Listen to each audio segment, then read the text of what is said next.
It had been 3 months since the last time I saw my son's family. This morning, when I got his call inviting me to dinner, I almost cried with joy. I spent the whole afternoon baking an apple pie and buying my grandson a new toy car. My heart overflowed with happiness as I walked up to the door of the house I had helped them buy. But what greeted me was my daughter-in-law's fake smile and an ice-cold line. "Mom, we've got unexpected guests tonight. There's no room for you." My son stood behind her, head down, saying nothing. From inside, my grandson's voice floated out. "Who's here, Mom?" "It's not important, honey," my daughter-in-law answered flatly. I froze. The rain fell harder by the minute.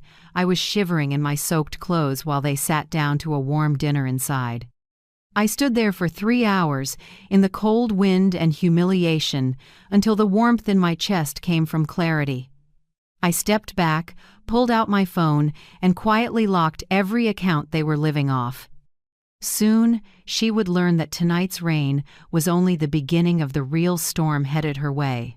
If you're still listening, tell me where you're watching from. Every comment you leave is another mark in this journey.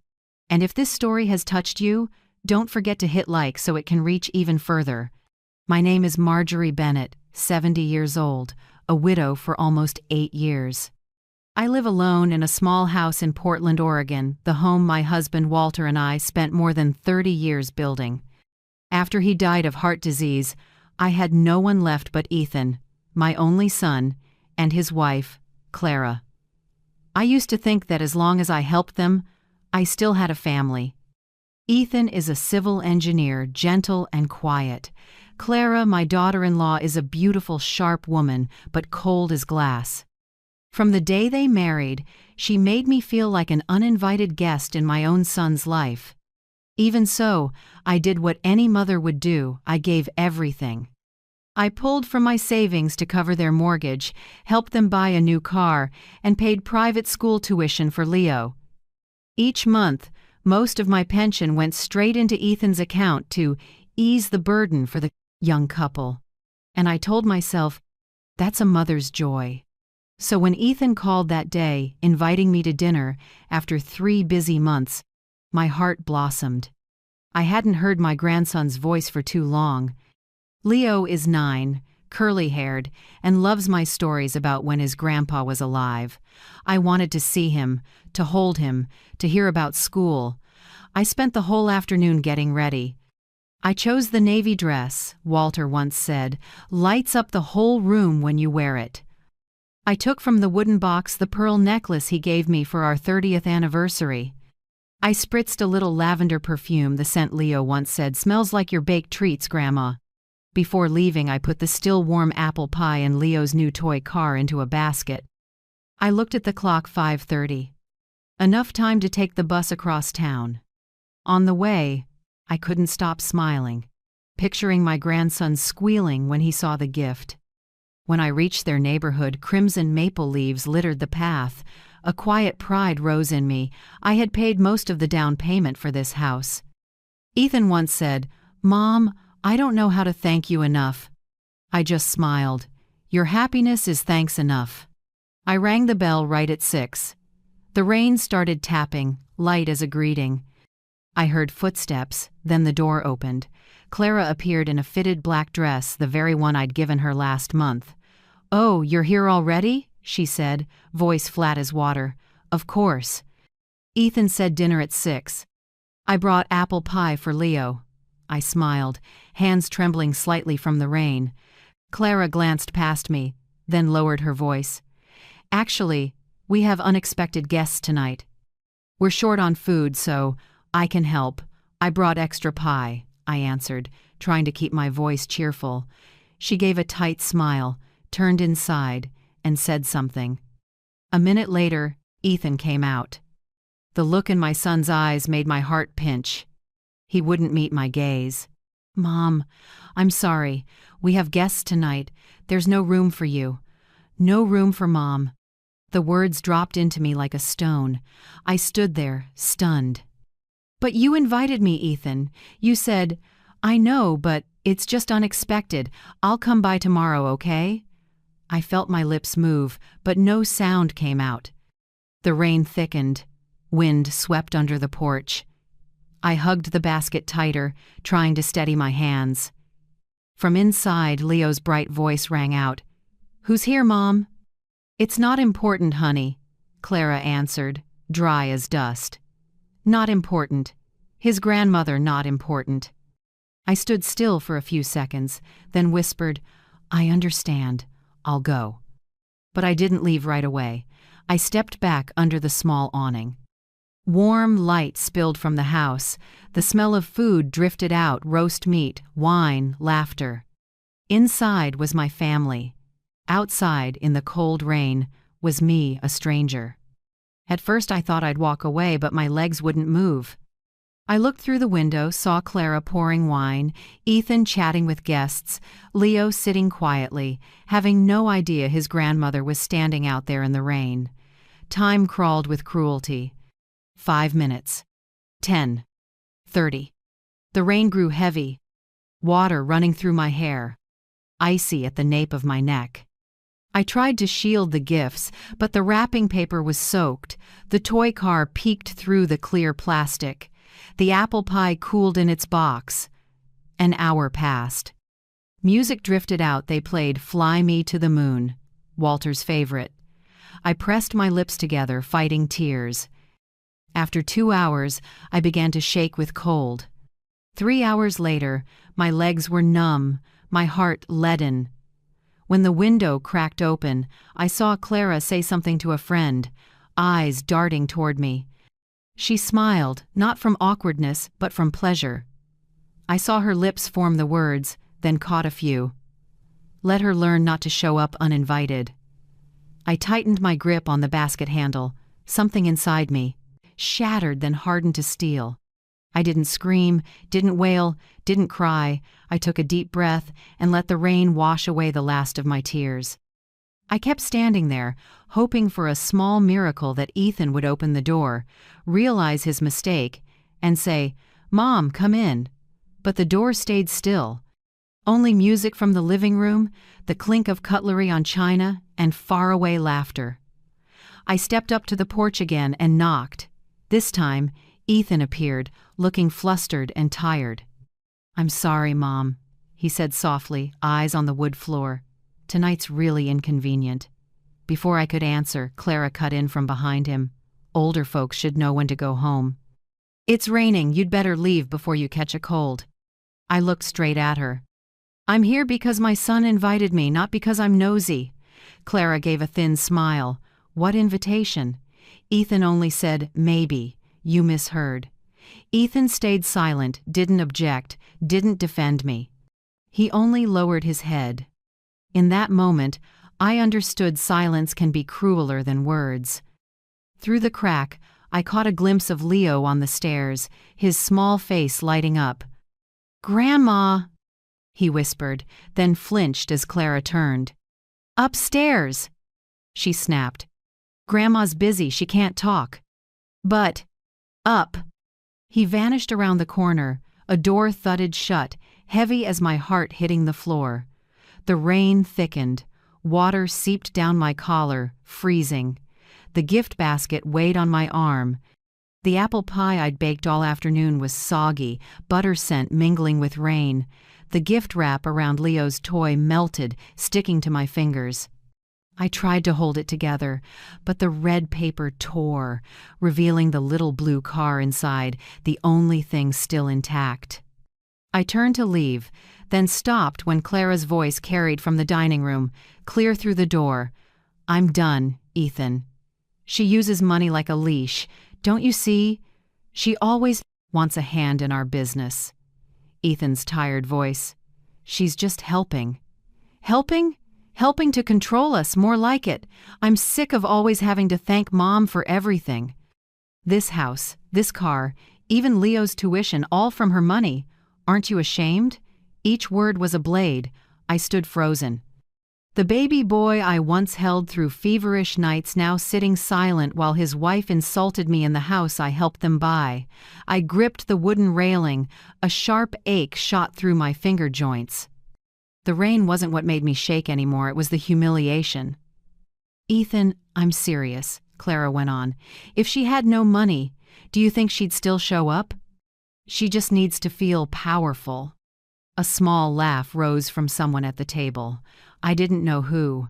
I only knew that, in that instant, something in me broke for good. I raised my head and looked through the window, saw them eating under warm light, looking so happy. They didn't know that out there, the trembling old woman in the rain was quietly laying down the role of the generous mother they'd exploited for years. I breathed in, cold, soaking to the bone. I opened my purse and took out my phone. My hand shook, but my voice when the call connected was steady. "Hello," I said. "This is Marjorie Bennett. I need to lock all joint accounts under my name, including authorized user cards, savings, and online access. Please process it tonight." The line hesitated. "Yes, ma'am." "May I confirm?" I answered, crisp. "No reason needed. Just do it now." 7 minutes later, when I ended the call, I knew the rain had washed away not only the grime on the street, but also the last bit of naivete in me. I stood in the open, exhaled, and looked up at the lit house. They still laughed, still chatted, still lived under the illusion that I'd always be that weak woman. They didn't know in just a few hours, everything in their lives would turn, and this time, the one steering the storm would be me. I lingered under their porch a while longer, listening to the rain blend with the living room laughter, a sound so strange it hurt. Then I left, my soaked shoes slapping on the paving stones. The road home was dark, only streetlights shimmering on puddles. I walked slowly, letting anger and humiliation dissolve with each step. Back home, I hung up my coat, wiped my face, and sat in the armchair by the window, Walter's spot for morning papers. The little room felt warm, but inside I was still cold. Outside, the rain didn't let up. It fell steady, stubborn, as if cleansing something too. I looked at the phone in my hand, the screen still showing the recent call to the bank. I knew I'd just done something irreversible, and strangely, I wasn't afraid.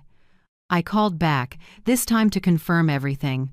The rep, a young woman with a gentle voice, reviewed the details. "Mrs. Marjorie Bennett, I confirm we've temporarily locked all accounts connected to your name, including savings, retirement, and any joint accounts with Mr. Ethan Bennett." I answered softly. "That's right. And I want to ensure all access, authorized cards, and transaction authorizations are frozen. No exceptions." A pause. "Ma'am, this will temporarily suspend all usage for the co-holder. Are you certain? They won't be able to withdraw, pay, or transfer anything." I looked out the window, through the blurred curtain of rain. For a moment, I could almost see their house far off in memory, warm lights, wine glasses, laughter. And Clara's tilted head, that smug smile as she raised her glass, like toasting a victory she thought was locked in. "I'm more certain than I've ever been," I said, oddly calm. "Please mark it for tonight." "Yes, ma'am," the young woman replied. "I'll note it as urgent." "One moment, please." I heard keys clacking, a system processing, then a short stillness. "All set, Mrs. Bennett," she said. "Every account is now safely locked. Would you like us to email a confirmation?" "No need. I'll know when they call me in the morning," I murmured. "Is there anything else I can help you with?" I paused, then said, "If you have a mom, hug her one more time tonight. Don't wait until it's only rain falling to realize you've been silent too long." A quiet beat on the other end. "I will, ma'am." When the call ended, I set the phone down and let out a slow breath. A lightness flooded me, like I'd just slipped a shackle I'd worn for years without noticing. I stood, went to the kitchen, turned on the soft yellow light, and boiled water for ginger tea. The steam rose warm and spicy, soothing my chest. I cracked the window to let in night air, damp earth, and the patter on the tin roof. I sat, cupped the mug, and drifted into memory. I remembered my years as a nurse, endless night shifts, swollen feet from 8 hours on them, hands rough from rubber gloves and antiseptic. I remembered pinching pennies to buy Ethan his first school shoes, paying for his graduation suit, and quietly borrowing so he could study engineering. I never hesitated, never asked for anything back, because I believed that's what mothers do, and for 40 years I never doubted that. Until tonight. Thunder rumbled far off, low and heavy, like a weary heartbeat. I stared through the rain, remembering Ethan's averted eyes. Not the eyes of someone who hates you, the eyes of a son trapped between loyalty and cowardice. I wasn't angry with him, but the disappointment smoldered slow and deep like coals under ash. I set the cup down and switched on the small lamp in the living room. My little house, plain as it was, felt cozier than ever. No fake laughter, no snide remarks, just the warmth of my own company, and suddenly, that felt precious. On the shelf, our wedding photo still sat. Walter in a gray suit, me in a simple white dress, both of us smiling kindly. I stroked the frame and whispered, "Walter, I finally learned the lesson you tried to teach me. I can't save someone by losing myself." A tear slid down, and I didn't wipe it away. I let it fall, the way the rain was erasing the day outside. I stepped onto the porch with my warm tea. The rain had softened, steady as a lullaby. I inhaled, letting the ginger heat my chest again. In the quiet, I told myself, tomorrow they'll taste the real storm. Not because I want revenge. I just want them to understand kindness isn't a test, and a mother's silence doesn't mean weakness. I went back in, folded the bank notebook closed, and tucked it in the drawer. Lamplight reflected my face in the window, still me, but different. There was something in my eyes, a calm firmness I'd never seen there before. I turned off the light and headed to bed. The rain outside kept time like a heart. Tonight, I would sleep well. Because in the morning, when they found the accounts frozen, they'd know what it feels like to be left in the rain, and maybe then they would finally understand me. The next morning, Portland was strangely still. After a long night of rain, the air was crisp, faint with pine and damp earth. I made my coffee as usual, one strong scoop, a splash of almond milk, then sat by the window. Pale sunlight filtered through the blinds, tinting the little kitchen a soft yellow. I took a sip, the bitter spreading across my tongue.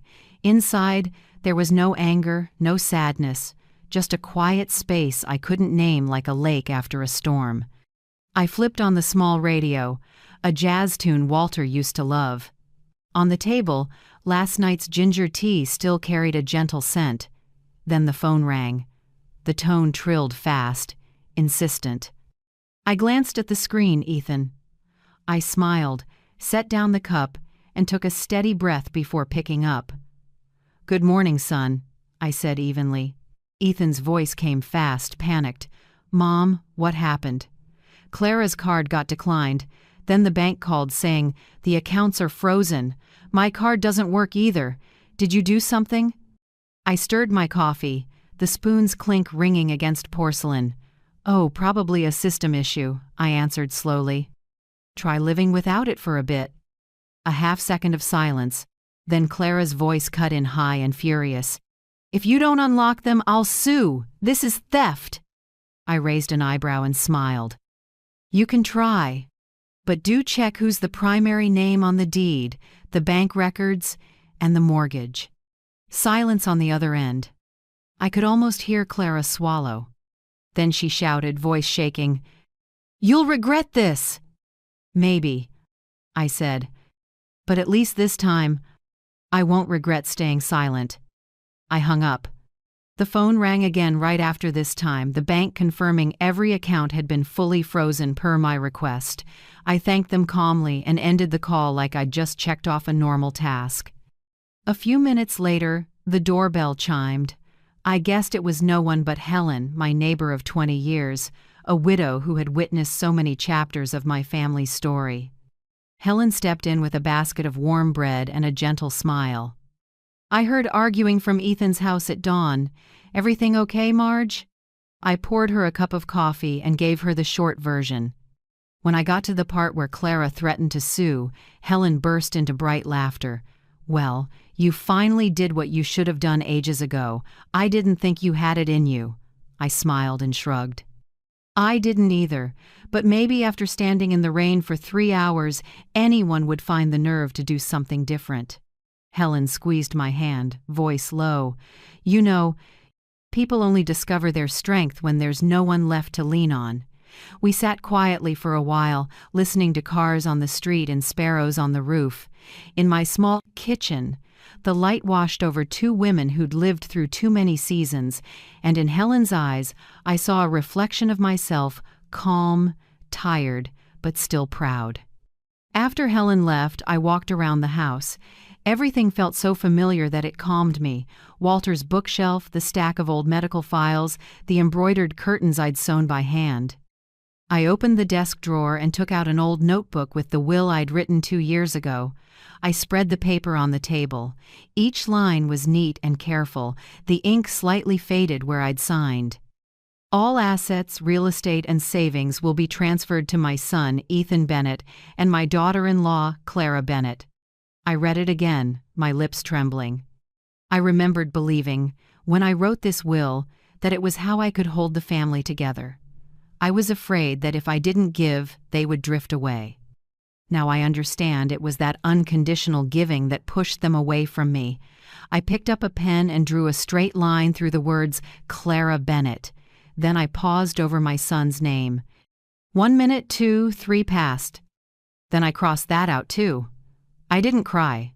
I just whispered, "It's not because I hate you, Ethan. It's because I want you to learn to stand on your own 2 feet. I rewrote the ending. All assets will be used to establish a fund to support older adults who are financially and emotionally abused by family members. The fund will be called the Walter and Marjorie Foundation. I signed again and folded the paper carefully. Do you believe that sometimes giving to strangers is the best way to save your loved ones or at least yourself? If you were in my place, would you do the same? I truly want to hear your honest thoughts in the comments. That afternoon, I called my attorney, Mr. Harris, who had handled my real estate paperwork. When I told him I wanted to update my will, he was a little surprised but said, "I'll get the documents ready, Mrs. Bennett." I took a walk to the nearby park where the willows swayed in the breeze.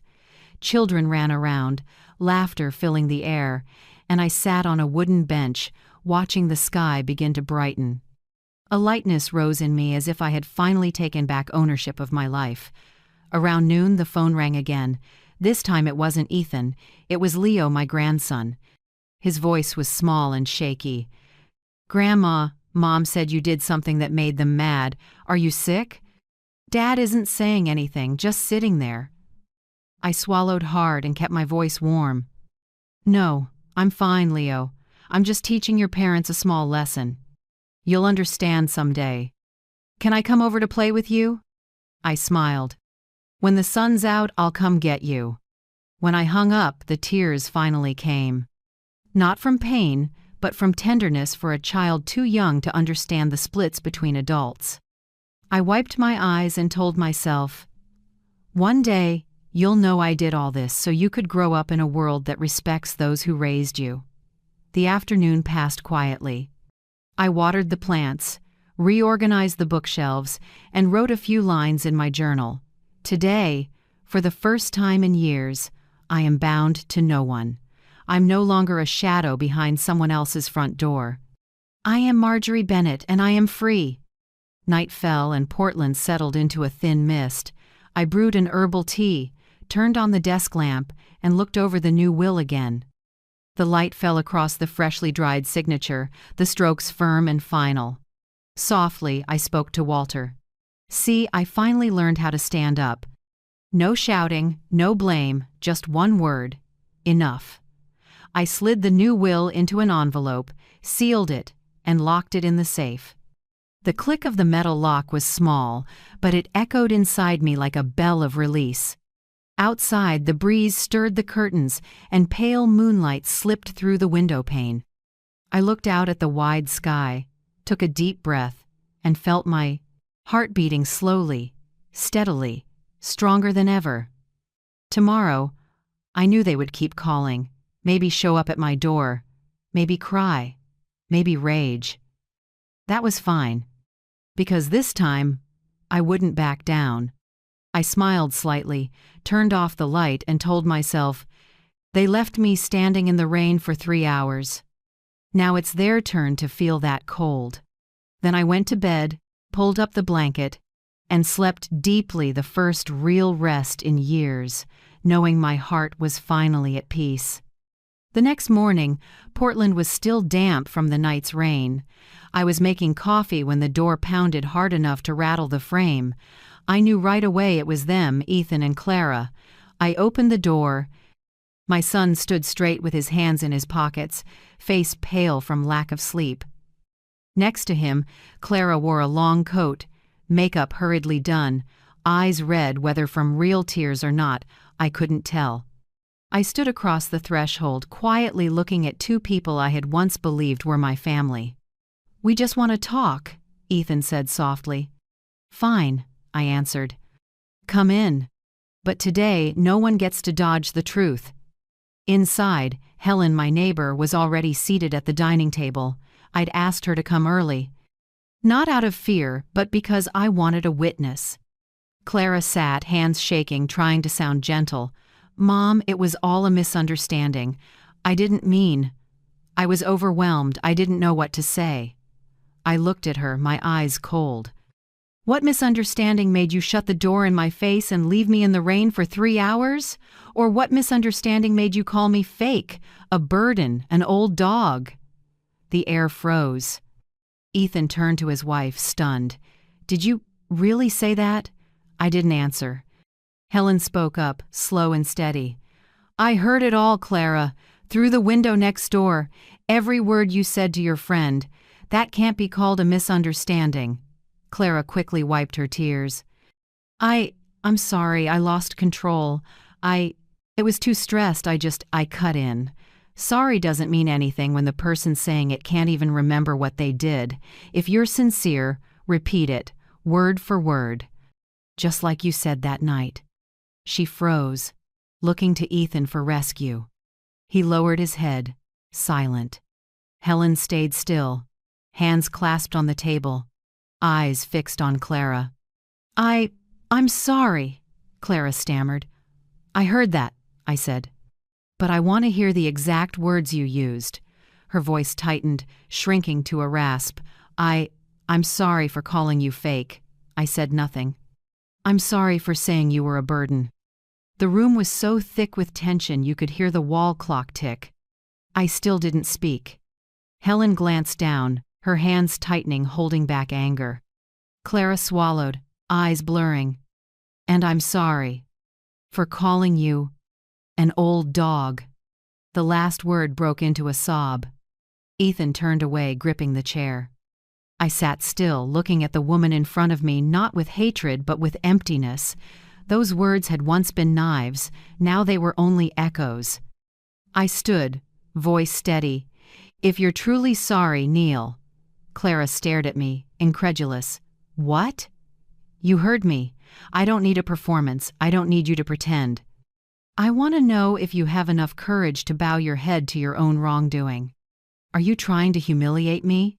She snapped, voice cracking. I held her gaze without blinking. "I'm not doing anything. I'm letting you see the same humiliation you threw at someone else." Clara stepped back. Ethan started to speak, but I cut him off. "Don't get involved, Ethan. You weren't the one humiliated that day. You were the one who stayed silent while your mother was." He froze, eyes clouded. Helen turned away with a sigh. In the small room, the rain outside grew louder, in rhythm with my steady heartbeat. I didn't shout or command. I just waited. The silence stretched so long I thought she'd leave. Then Clara's lips trembled, and she whispered, "Fine." She stepped forward slowly, each step heavy, dragging her pride along with it. "You don't have to," Ethan started, but Clara held up a hand. She stood in front of me, eyes glassy with tears, and then sank down. Her knees hit the wooden floor with a dull thud in the quiet room. Her hair was a mess. Mascara streaked black down her cheeks.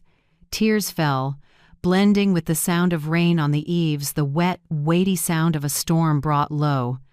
She spoke through ragged sobs. "I'm sorry for everything. I was wrong." Ethan stood frozen, his eyes hollow. Helen glanced at me, lips pressed tight. I said nothing.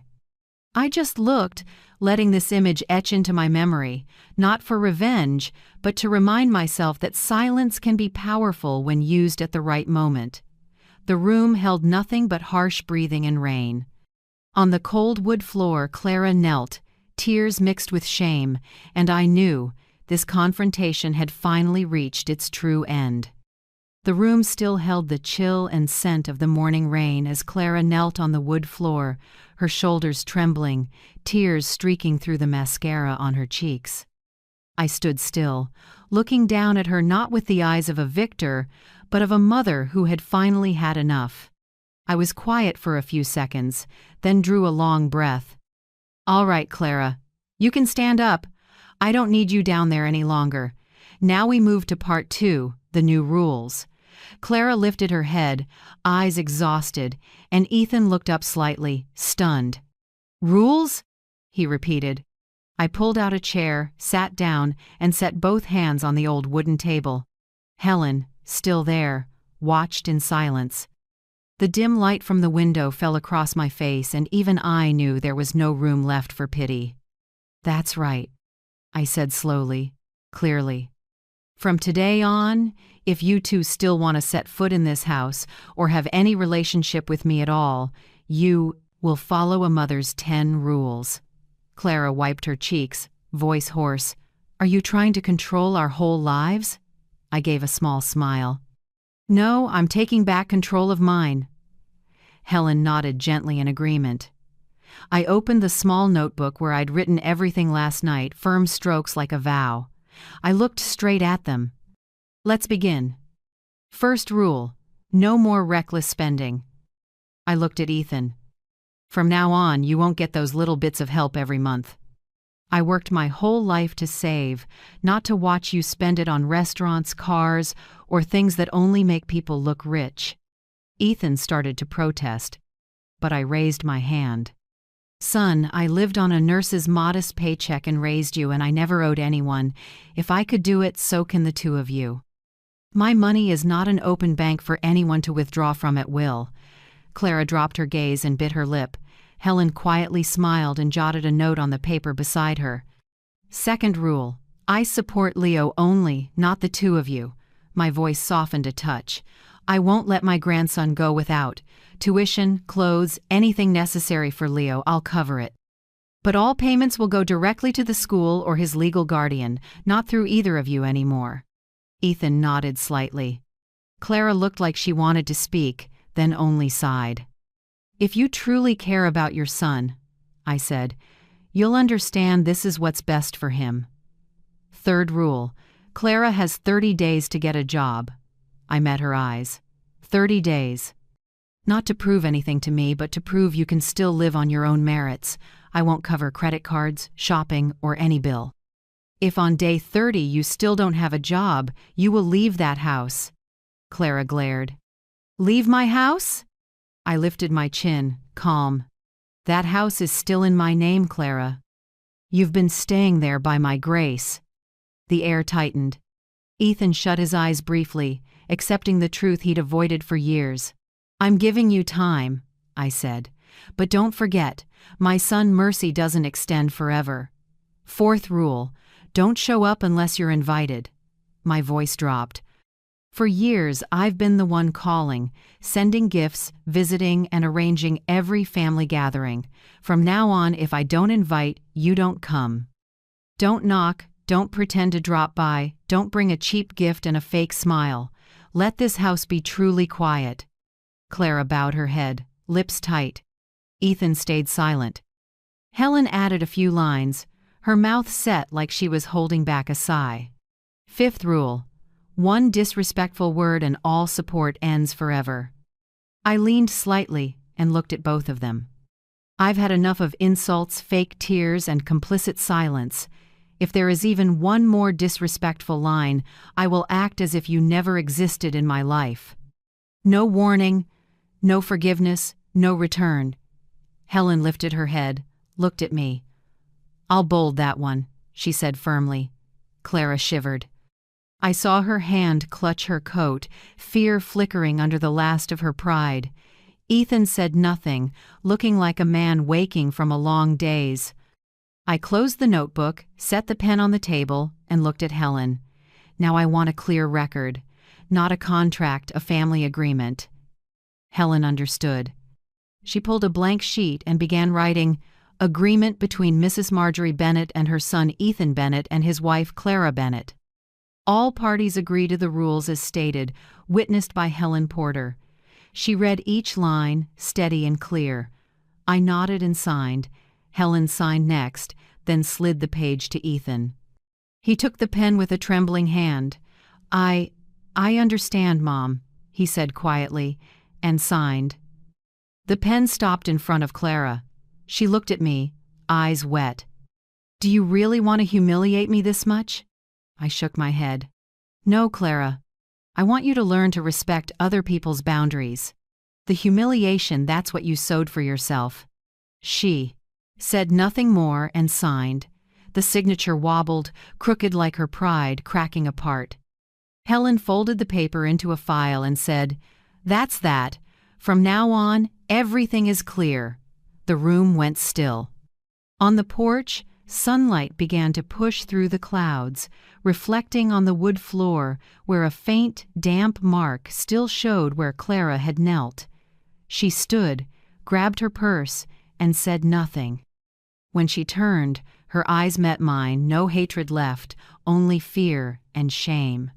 Ethan lowered his head, squeezed his wife's hand, and together they walked out.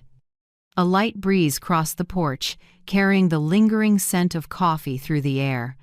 Helen exhaled and said softly, "I've never seen you this strong, Marge." I smiled and answered gently, "It's not strength, Helen. I'm just too tired to be weak anymore." She nodded, her gaze softening. "These 10 rules aren't only for them. You know? They're for other mothers too, the ones who need to remember that love still needs boundaries." I looked out the window, where the first sunbeams lit the rain still clinging to the glass. Inside me rose a deep calm, not joy, but release. That day, for the first time in years, I sat in my own home, in quiet and light, and realized a mother's strength isn't about how much she sacrifices, it's about knowing when to stop. And I stopped. This time, for good. In the days that followed, spring came to Portland. Clear skies, soft winds, trees starting to bud. My life slipped back into simple rhythms I'd forgotten. Getting up early, making coffee, reading the paper, walking with Helen around the park, then coming home to cook myself lunch. No more sudden calls begging for an urgent few $100s, no more long texts listing bills due. Just quiet, pure, like the breath of freedom. I didn't know how they were managing on the other side of town, not until Helen brought the paper over and said, "You know, I saw Clara at the supermarket. She looked like she hadn't slept in days." I nodded lightly, saying nothing. I didn't feel happy, but I didn't pity her either. Sometimes life has to let people taste their own consequences. Ethan called me for the first time after nearly a week of silence. His voice was hoarse, tired. "Mom, I'm trying to get things in order. Leo's tuition is coming due, and I still can't pull it together." I sipped my tea and answered calmly, "Don't worry, I've paid the school directly. Leo won't go without." Silence on the line. I heard a soft exhale, then a quiet, "Thank you, Mom," I replied. "No need to thank me. I'm taking care of Leo, not the two of you." After that call, I knew he understood. Some wounds don't need words. Silence is enough to wake people up. 3 days later, on a damp afternoon, I was replanting a few lavender pots on the porch when I heard a car stop at the gate. I looked up, and there was Clara. No makeup, hair tied in a rush, a wrinkled coat. She walked slowly, like she was carrying a mountain of embarrassment on her shoulders. Can I come in?" I looked at her, then opened the gate. "If you're here to talk, yes." We sat in the kitchen. The air still smelled faintly of coffee. She glanced around, maybe realizing for the first time that my small house wasn't luxurious at all, but clean, tidy, and warm, a far cry from their cold, big place. "I don't know where to start," Clara said, her voice rough. "We're in real trouble. Ethan's trying, but his paycheck isn't enough. I'm only asking you for a small amount. Just this once." I set my cup down and looked her straight in the eye. "You don't need money, Clara. You need to learn self-respect." She froze. "You think I don't have self-respect?" "I don't think." "I see." I spoke slowly. "You've lived on other people's money so long you forgot what it feels like to stand on your own 2 feet. You think money fixes everything, when really it just covers a hole inside you." Clara went quiet, her eyes flickering between anger and shame. "You don't understand. I used to have a job. I used to have dignity. But after I married Ethan, I thought I could stay home with our child, take care of the house." I cut in, gentle but firm. "You didn't take care of your child. You took care of your pride." A heavy pause. She bit her lip, then whispered, "I've been looking for work. But all they offer are manual jobs, retail, server. I can't. I don't want the pitying looks. It's beneath me." I gave a small smile, not angry. "Beneath you?" I stood, went to a cabinet and took out an old photo frame. In the picture, it's me in a nurse's uniform, hollow-cheeked, hands cracked, holding a mop. "See this? I scrubbed hospital floors for 20 years. I changed adult diapers, bathed the dying, cleaned wounds most people couldn't stand to look at. I did it so your husband could eat and study. And not once did I feel beneath anyone." Clara lowered her head, her hands clenched together. I saw tears start to fill her eyes, but she held them back. "I'm not ashamed of being poor, Clara," I went on, softer. "I'm ashamed when someone who can work chooses to bow to money instead." She sighed, voice shaking. "You're strong. I can't be like that." I pulled my chair closer and sat beside her. "You think I was born strong? No. I was weak too. I cried when people looked down on me, but I never forgot one thing. People only belittle you when you allow them to." That sentence broke her. This time, the tears weren't for show. She bent her head, shoulders shaking, real sobs breaking loose. I let her be no pat on the shoulder, no soothing words. I let her cry like a child because sometimes only at the bottom of pride can someone finally see who they are. After a few minutes she looked up, eyes swollen, voice raw. I don't know where to start." I smiled gently. "Anywhere. A coffee shop, a corner store, the bakery down the block. No one says you have to start at the top. What matters is that you actually start." She stayed quiet. Her eyes drifted to the wood floor, the same spot where, weeks ago, she'd knelt in humiliation. Now, a thin ray of afternoon sun slipped through the door and lit a small streak across it. Clara saw it, and so did I. I spoke slowly, low and warm. "Self-respect can't be borrowed, Clara. It only arrives when you stand up and earn your first meal without putting out your hand. The day you do that, you'll understand what I'm saying now." She nodded, said nothing, just whispered, "I'll try." I stood, refilled our water, then looked at her one last time before she left. "You don't need to thank me. Thank yourself for being ashamed at the right time." She pressed her lips together and left. Her steps were slow, but steadier than when she arrived. I stood at the door and watched her disappear under the trees. Helen called over from next door. Was that her again? I nodded. Yes, and maybe for the first time, she didn't come here to perform. Helen smiled and waved. I always knew you could make people change without raising your voice. I answered softly, half to her, half to myself. No one changes in a day, Helen. But today, I saw her first real tears, and maybe that's the start of something. I went back inside and made another cup of tea. Outside, evening fell. Light spilled onto the wooden porch, a peaceful scatter of gold. I sat down, light as a cloud. Maybe true forgiveness doesn't come from pity, it comes from daring to look at someone in their weakest moment and believing they can be better than yesterday. And I knew that somewhere, in Clara's shame today, a seed of change had been planted. One May morning, while I was making coffee, a soft knock sounded at the door. Not the hard, tense pounding Clara used. This knock was hesitant, almost afraid of being turned away. I opened it. Ethan stood there, thinner, with dark circles under his eyes and a wrinkled shirt. He bowed his head and rasped, "Mom, can I come in?" Looking at my son, my heart gave a quick, sharp beat, not out of pity, but because in that worn-out posture, I knew he was finally seeing what he used to ignore. I nodded. "Come in, Ethan. This door has never been locked to you." He sat at the kitchen table, where the smell of fresh coffee still hung. I poured him a cup. His hands shook so much, a few drops splashed. He lifted it to his lips but didn't drink. I don't know where to start," he said, voice cracking. "Everything's worse than ever." I waited. "Clara," he drew a deep breath, "she can't find a job and she blames me.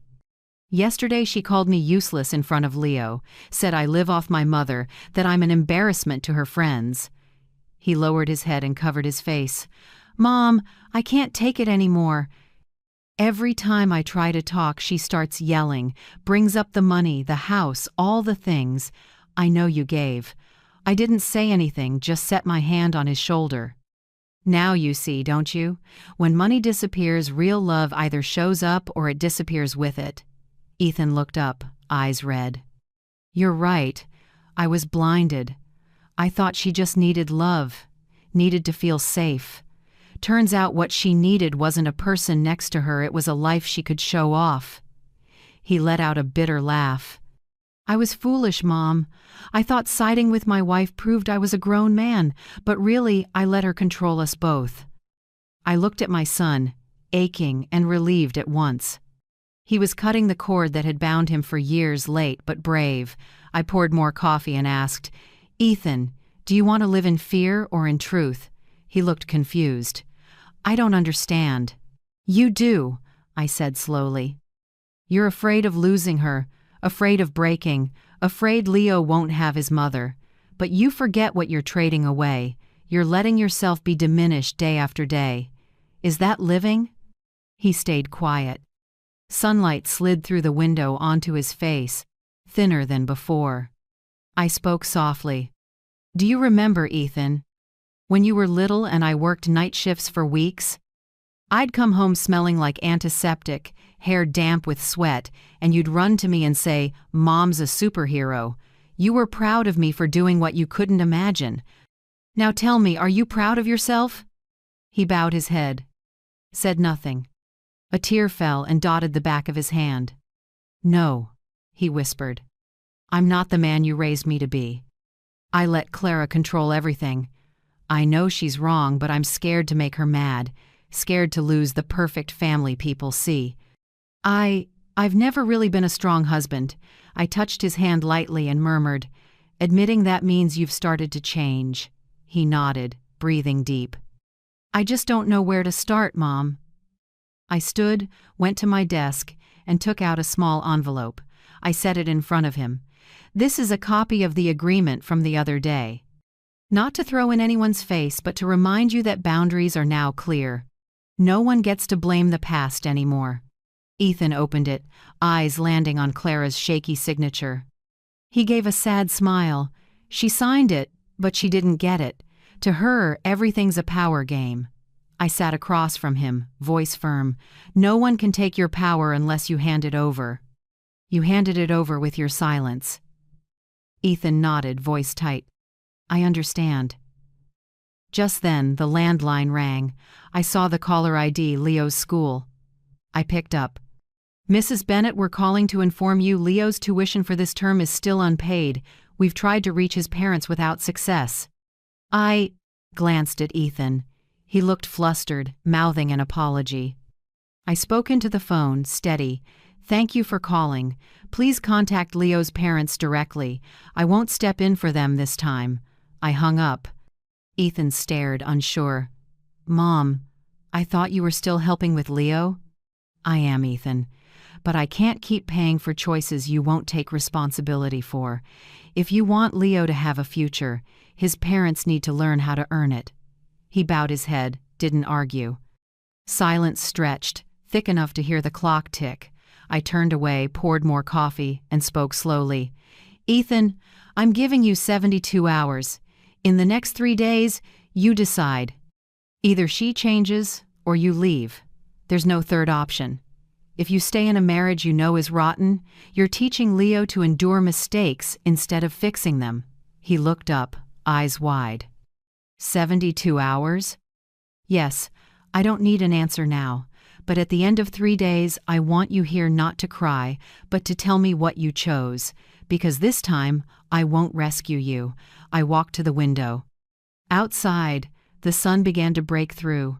Light danced on the leaves, and across Ethan's face, the face I'd shielded for 40 years, now like a child learning to step on his own.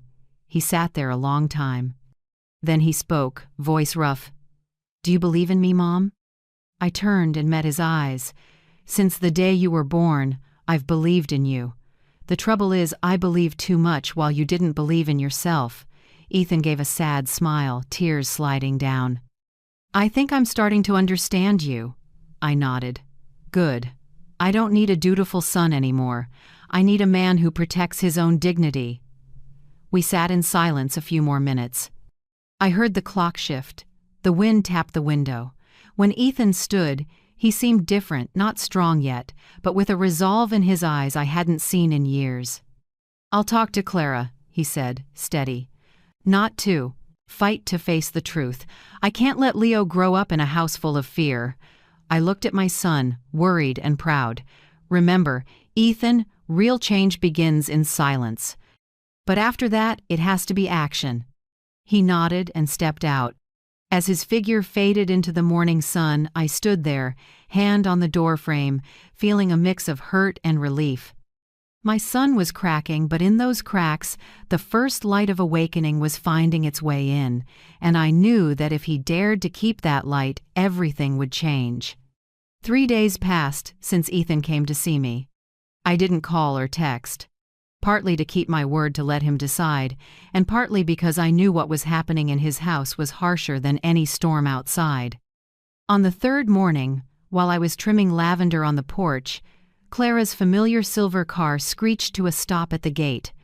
The door flung open, and she stepped out, not pathetic like when she came begging, but furious, almost unhinged. You ruined my family, she shouted, her voice ringing down the street. I calmly set the shears in the soil and brushed off my hands. Good morning, Clara. You're early. Don't pretend to be polite. She marched toward me, face flushed, hands shaking. This is all your fault. Since you cut the money, everything fell apart.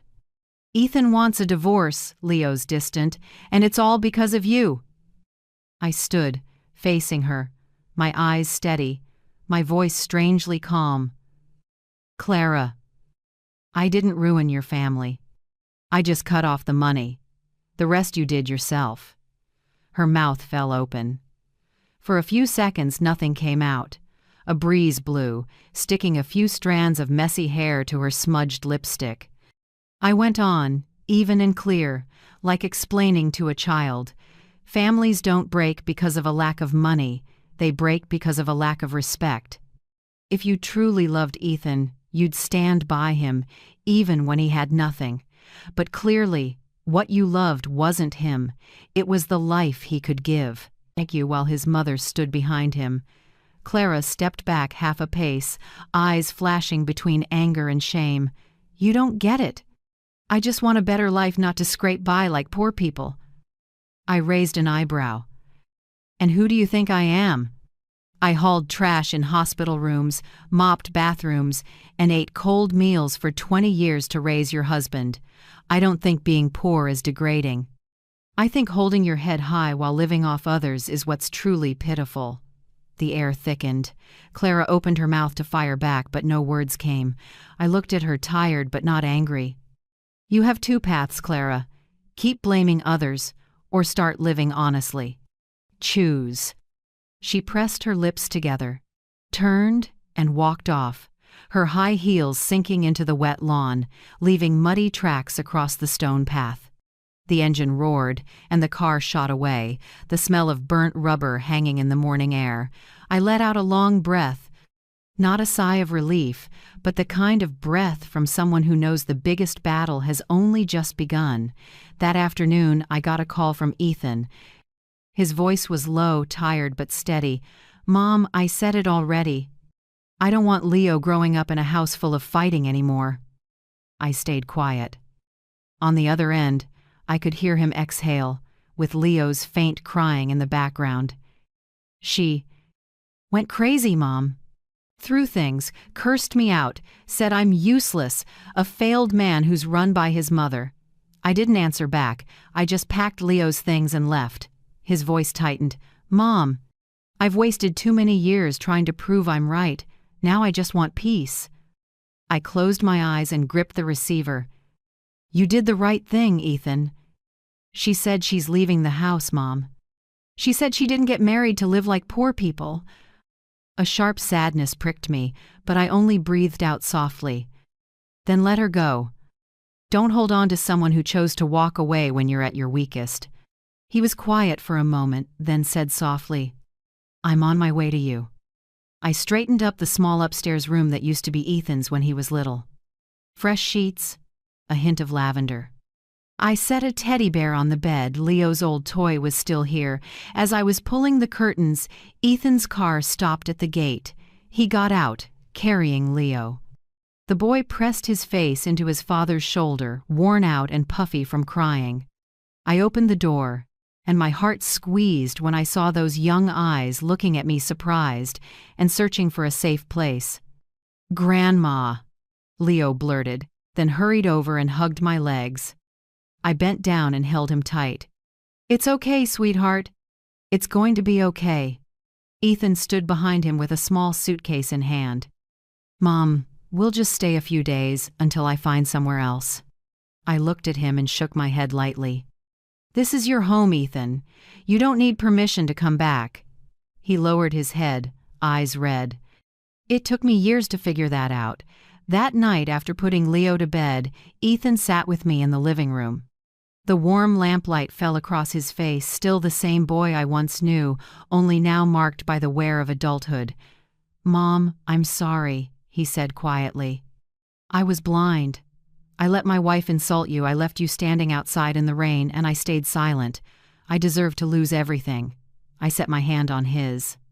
"No, Ethan, you haven't lost everything. You still have Leo, and you still have me. What you lost today was just the illusion of a fake happiness." He nodded, eyes far away. "I thought marriage was where you find peace, but maybe sometimes it's where you learn to love yourself better." I smiled faintly. "If you understand that, then divorce isn't an ending, it's a beginning." Meanwhile, Clara, I heard she'd applied to be a server at a small diner downtown. Helen told me she showed up to apply in broken heels, empty eyes, and a shaky voice. The owner looked at her, shook his head, then nodded out of pity. A week later, when I happened to pass by, I saw her outside the place, in a black uniform, hair tied back, a tray in hand.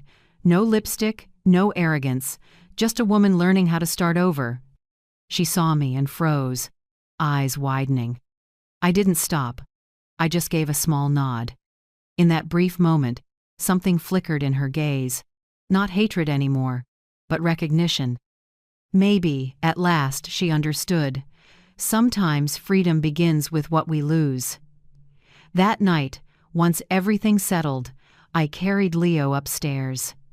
He'd fallen asleep, his head on my shoulder, breathing steady and warm. I laid him down, pulled up the blanket, and sat a moment, looking at that small face so much like his father's when he was little. Ethan stood in the doorway, leaning on the frame, relief in his eyes. "He's sleeping well," I said. "I don't think he's slept this peacefully in months," he answered. I nodded, brushing Leo's hair. "See, peace isn't something we chase down. It comes when we dare to let go of what hurts us." Ethan was quiet, eyes wet. "Mom, I'm grateful." I smiled gently and shook my head. "Don't thank me. Live in a way that honors it. This peace isn't only for me, it's for Leo too." He bowed his head. "I promise." I switched off the light and pulled the door almost shut. Outside, the night wind moved softly through the willows, carrying a sweet hint of lavender from the porch. I sat on the sofa with a throw across my legs. For the first time in years, the house was truly quiet. No more shouting, no more tears, no more pretending. Only the steady breathing of my grandson upstairs and my heart, peaceful, warm, whole. I closed my eyes and whispered, "Peace has come back." And this time I knew it would stay. A year passed since the night Ethan and Leo moved in with me. Life for the three of us in our little Portland home was calm, simple, and full of warmth. Every morning I got up early to make breakfast for the two of them, oatmeal for Leo, black coffee for Ethan, and a cup of ginger tea for me. We ate to birdsong on the porch and pale sunlight slipping through the curtains. The house no longer echoed with fights, only with laughter and the small, everyday sounds of family. Ethan worked steadily at an engineering office downtown, no longer pressured to keep up a showy life. And Leo, my grandson, transferred to the neighborhood public school, a small, friendly place. Every afternoon I picked him up at the gate. He'd run toward me, backpack bouncing, shouting, "Grandma, today my teacher said I write the best in class." I laughed and patted his head. "Is that because you got your storytelling from me?" He nodded, beaming. One evening at dinner, Leo suddenly said in his clear little voice, "I like this house better, Grandma." "Here." No one yells. That short sentence made both Ethan and me go still. I looked at my son and saw the corner of his mouth tremble, his eyes rimmed red. I set my hand on his shoulder and said softly, "See, Ethan, kids only need peace, not a castle." He bowed his head and murmured, "I know, Mom." From that day on, I understood the most precious thing I'd kept wasn't the house, not the money, it was the peace growing in the hearts of the two men I love most. That fall, I did something I never thought I would. I started a club for older women called Grandmothers Rising. The idea came while chatting with Helen on a slow afternoon. She laughed. "Do you know your story has spread through the whole neighborhood? The ladies at church keep asking me, how did Marjorie dare to cut the money and the control like that?" I chuckled. "Dare? I just did what I should have done long ago." Helen shrugged. "Then teach others how to do it." I thought about it and she was right. So I wrote a small notice and posted it on the church board. "Have you been used or dismissed because of your age or your kindness? Come talk with me, Marjorie Bennett.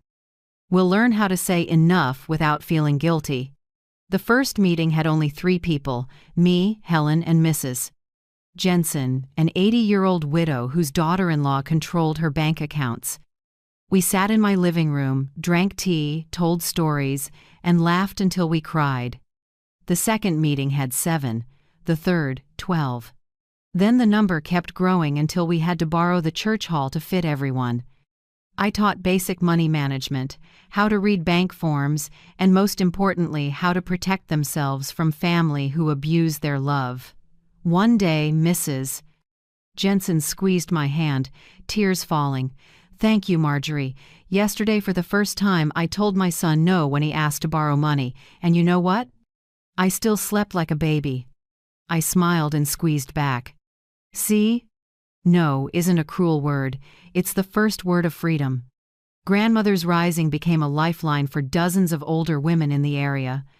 Many came just to listen, to be heard, to know they weren't alone in being used, dismissed, or told they were useless. One morning after a session, a woman named Linda came up to me, eyes wet. "Mrs. Bennett, I just want to say, your story saved me. I watched your interview on the local channel, and the next day I told my husband, I'm not signing any more loan papers." I laughed and hugged her. "Good job, Linda. Sometimes just stopping means you've already won." In December, when Portland wore a light coat of snow, I got a handwritten envelope, rare in a world of email. The slanted, careful script read, "To Mrs. Marjorie Bennett." I opened it, and my heart dipped at the first line. It was Clara. "Mrs. Marjorie, I don't know if you want to read this, but I still want to write. After leaving Ethan, I had to live the life I feared most: poor, tired, and alone. But only then did I understand how right you were. I used to look down on serving tables, yet now I'm grateful it taught me the value of sweat. I used to think self-respect was a luxury. Now I know it's the one asset no one can take. Thank you. Because of you, I learned to be independent. Clara." I finished reading and sat quietly for a long time. Outside, snow fell gently against the window, soft and pure, like forgiveness. I folded the letter and set it by the old family photo, not to cling to the past, but to remind myself, forgiveness isn't because they deserve it, it's because I deserve peace. A few months later, I was invited by the Portland Department of Social Services. They wanted me as an advisor for the Senior Dignity Program. The call came from a young manager named Allison. Her voice was eager. "We need you to share your story and help design financial workshops for seniors. Would you be willing?" I laughed. "I'm 70, Allison." She answered right away, "Which is exactly why we need you." I said yes. Not for recognition, but because if my story could help even one woman stand up, all those painful years would be worth it. My first talk was in a small community center hall. About 70 people attended, mostly silver-haired women, a few men with their wives. I wore the navy dress, the one I chose on the night everything changed. When I stepped on stage, my heart beat slow but steady. I looked out at hundreds of eyes, tired, hurt, but still bright with hope. I smiled and began, "My name is Marjorie Bennett. I'm 70, and I lost almost everything before I learned how to keep myself." The room went quiet. I told my story, no dramatics, no chest beating, just pieces of real life. The rain, the night I was turned away, the quiet hours, freezing accounts, and the moment I watched my grandson sleep safely in my arms. When I finished, I said, "Loving yourself isn't selfish. It's how you save yourself from being forgotten. When we learn to say, 'Enough,' we don't lose anyone, we simply find the person we used to be." The hall erupted in applause. Many stood, tears flowing. An elderly woman came up, hugged me tight, and whispered, "Thank you, Marjorie. I'm going home to say enough to my 50-year-old son." I smiled and hugged her back. In that moment, I knew I had truly been reborn, not through money or status, but through the courage to live honestly. That evening, when I got home, I found Leo at the table doing homework. Ethan sat beside him reading. The small room glowed warm with lamplight, the scent of ginger tea drifted everywhere. I sat down, opened my laptop, and replayed a clip from the talk. Near the end, there was a moment where I looked straight into the camera and said, "If you're listening and you feel forgotten, remember, old age isn't a period at the end of your life. It's a chapter you can write with your own hand. Don't let anyone else hold the pen." I closed the screen and smiled softly. Outside, Portland was quiet. Moonlight spilled onto the porch, glinting on the lavender I replanted last year.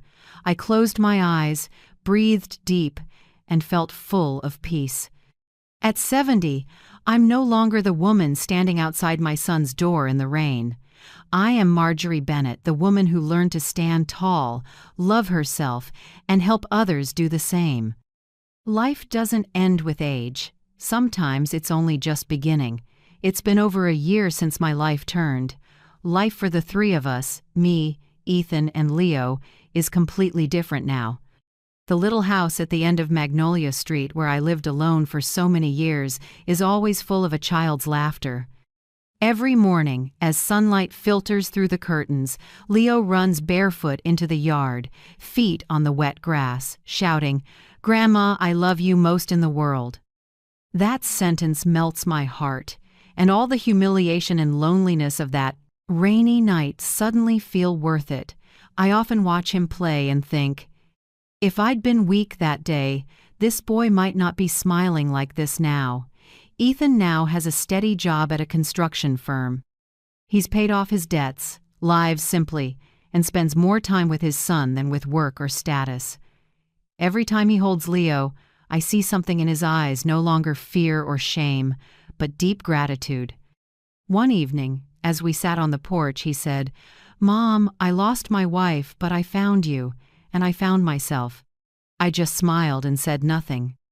Sometimes a mother's greatest happiness isn't in apologies, it's in seeing her son finally grow up in character. One early autumn afternoon, Leo brought home a writing assignment. He waved the fresh, inky paper, excited. "Grandma, my teacher gave us, write about your hero. Guess who I chose?" I smiled, pretending to ponder. "Your dad?" "No." He shook his head, eyes bright. "My grandma." I laughed and ruffled his hair. "So what can your hero do?" He read aloud, voice clear as morning light. "My hero is my grandma. She taught me that kindness doesn't mean staying quiet." I froze. For a second, my throat tightened. Those simple, clumsy words held the meaning of my whole life. I turned away, wiped my tears, and whispered, "You did great, Leo. I'm proud of you." I didn't cry from pain, but from happiness. I once stood alone in cold rain, but in that moment, I knew the rain had washed everything clean to make room for a new spring. In the years that followed, I kept hosting small talks for older women in the neighborhood. We still called the group Grandmothers Rising. Grandmothers who stand up. No stage, no spotlights.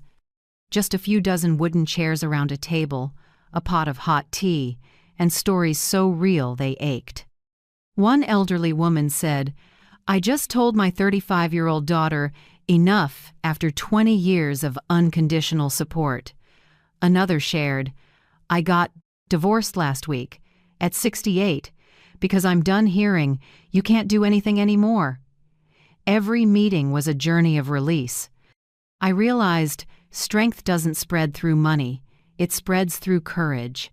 When one woman dares to stand up, 10 others start to believe they can too.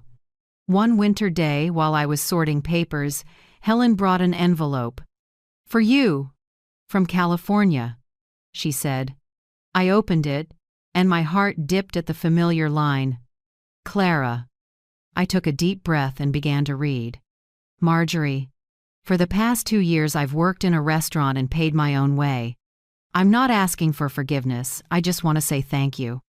Thank you for forcing me to grow up, because otherwise I'd still be a selfish woman who only knows how to blame others.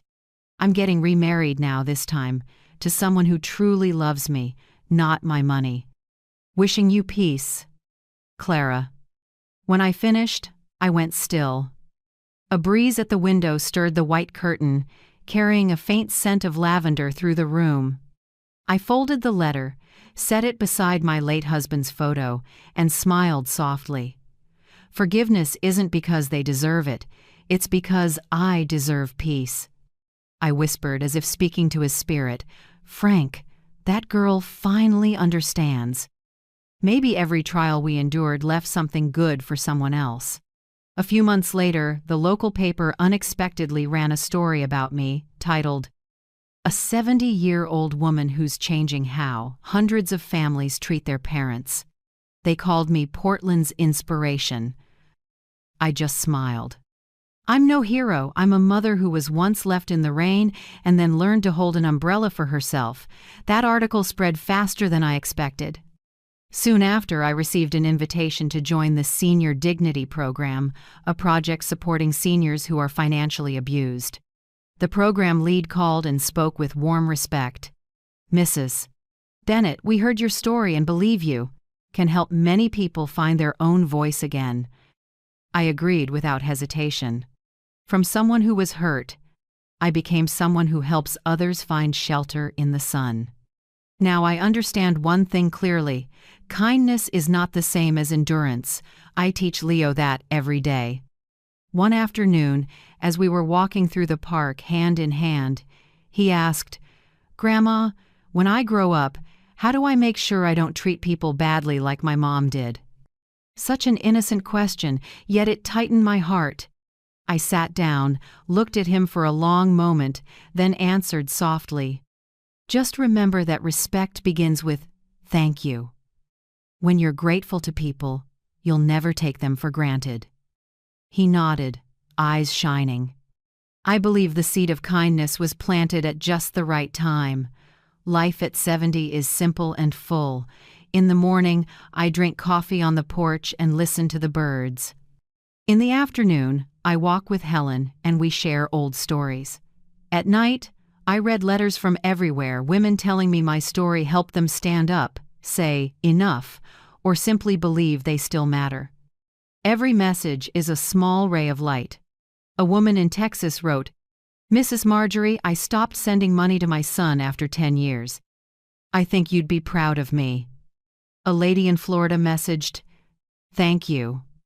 I divorced after 40 years of insults, and now I'm learning piano." I'm 72. I read every line and the tears fell on their own, not from sorrow but from gratitude because I didn't let that long-ago rainstorm put out my fire. I looked straight into the camera during the final taping for the Senior Dignity Project. My voice shifted gently toward the audience, as if speaking directly to you, the one watching this story. If you've stayed with me to this point, maybe you've loved someone so much you forgot yourself. But please remember, kindness shouldn't become a chain. Sometimes saying enough isn't an ending, it's the beginning of freedom. I paused, letting my breath fall in step with the listener's heartbeat. Outside the window, a light rain began, each drop tapping the wood frame like a familiar tune. I turned to the audience and smiled with all the peace I have. I'm Marjorie Bennett, 70 years old, and this is my story how one rainy night turned me from weak to free. If this story touched you, tell me where you're watching from. I truly want to know how far it's traveled. Leave a comment, share your thoughts, or tap like if you believe justice sometimes begins with a heart that's hurt but unbroken.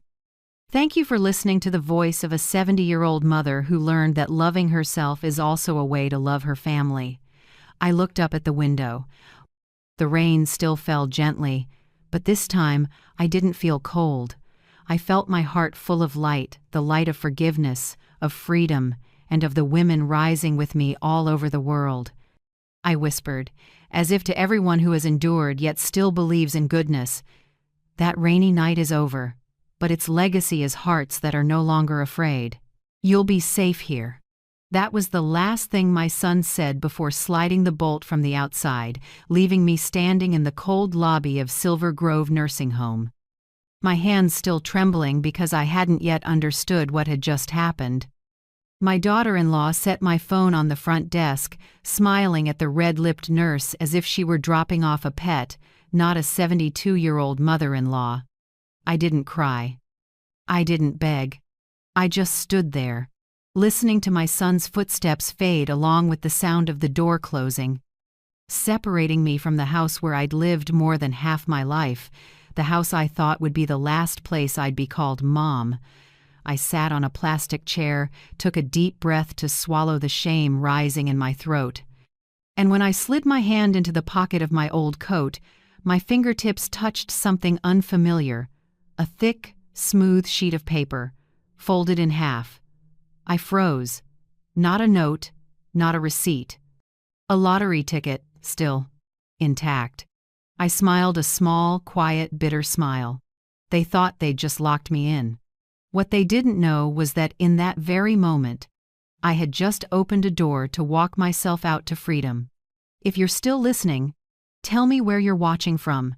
Every comment you leave is another mark in this journey. And if this story has touched you, don't forget to hit like so it can reach even further. My name is Margaret Lane, 72 years old, living in the suburbs of Maine, where autumn paints every road gold and the sea wind blends with the creak of an old porch swing. I used to be an elementary school teacher, and I used to believe that if I lived decently and raised my child well, life would be gentle with me in old age. My husband, Richard, died 10 years ago after a sudden stroke, leaving me with our little house at 12 Elmwood Street, the home we built with every modest dollar we saved. My son, Daniel, was the pride of half my life, a successful engineer, smooth-tongued, and always knowing the right words at the right time. I used to think my son loved his mother. But now, staring at that newly locked door, I understood. Sometimes betrayal doesn't arrive with shouting, but with a practiced hug and a purposeful smile. The front desk nurse, Tiffany, said my name in a voice too sweet to be sincere. "Welcome to Silver Grove, Mrs. Lane. We care for you here like family." "Family?" I answered with a faint smile. "That's good to hear."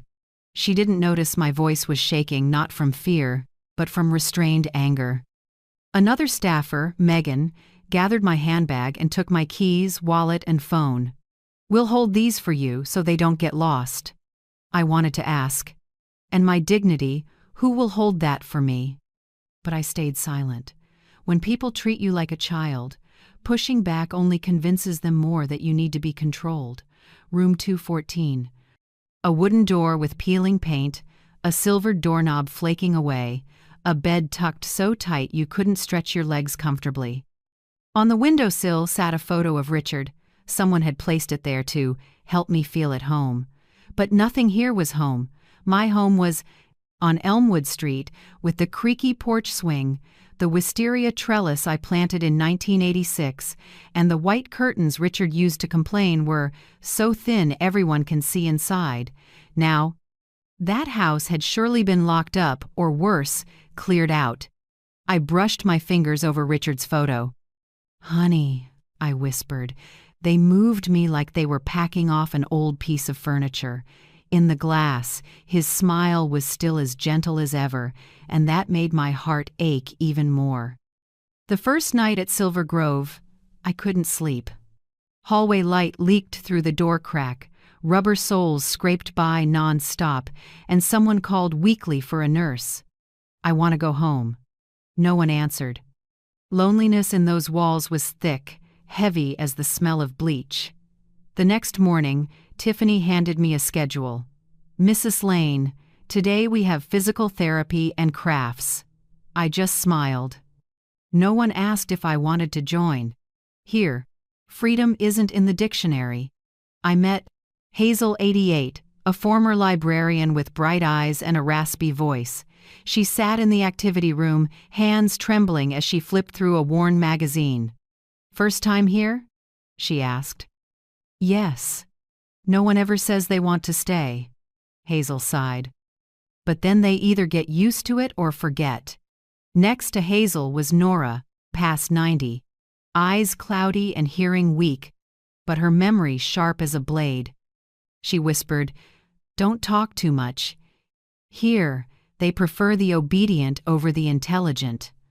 I nodded. I filed that advice away. Dinner at Silver Grove is served at 5 p.m. Mashed beans, boiled chicken, and watery potatoes. Hazel smirked. "If you complain, they'll flag your chart as behavioral issues." I tasted it and forced it down.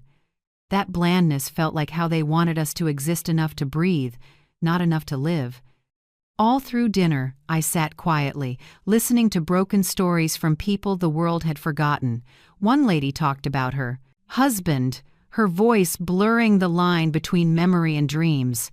A man dozed off over his tray. I realized This isn't a place for healing.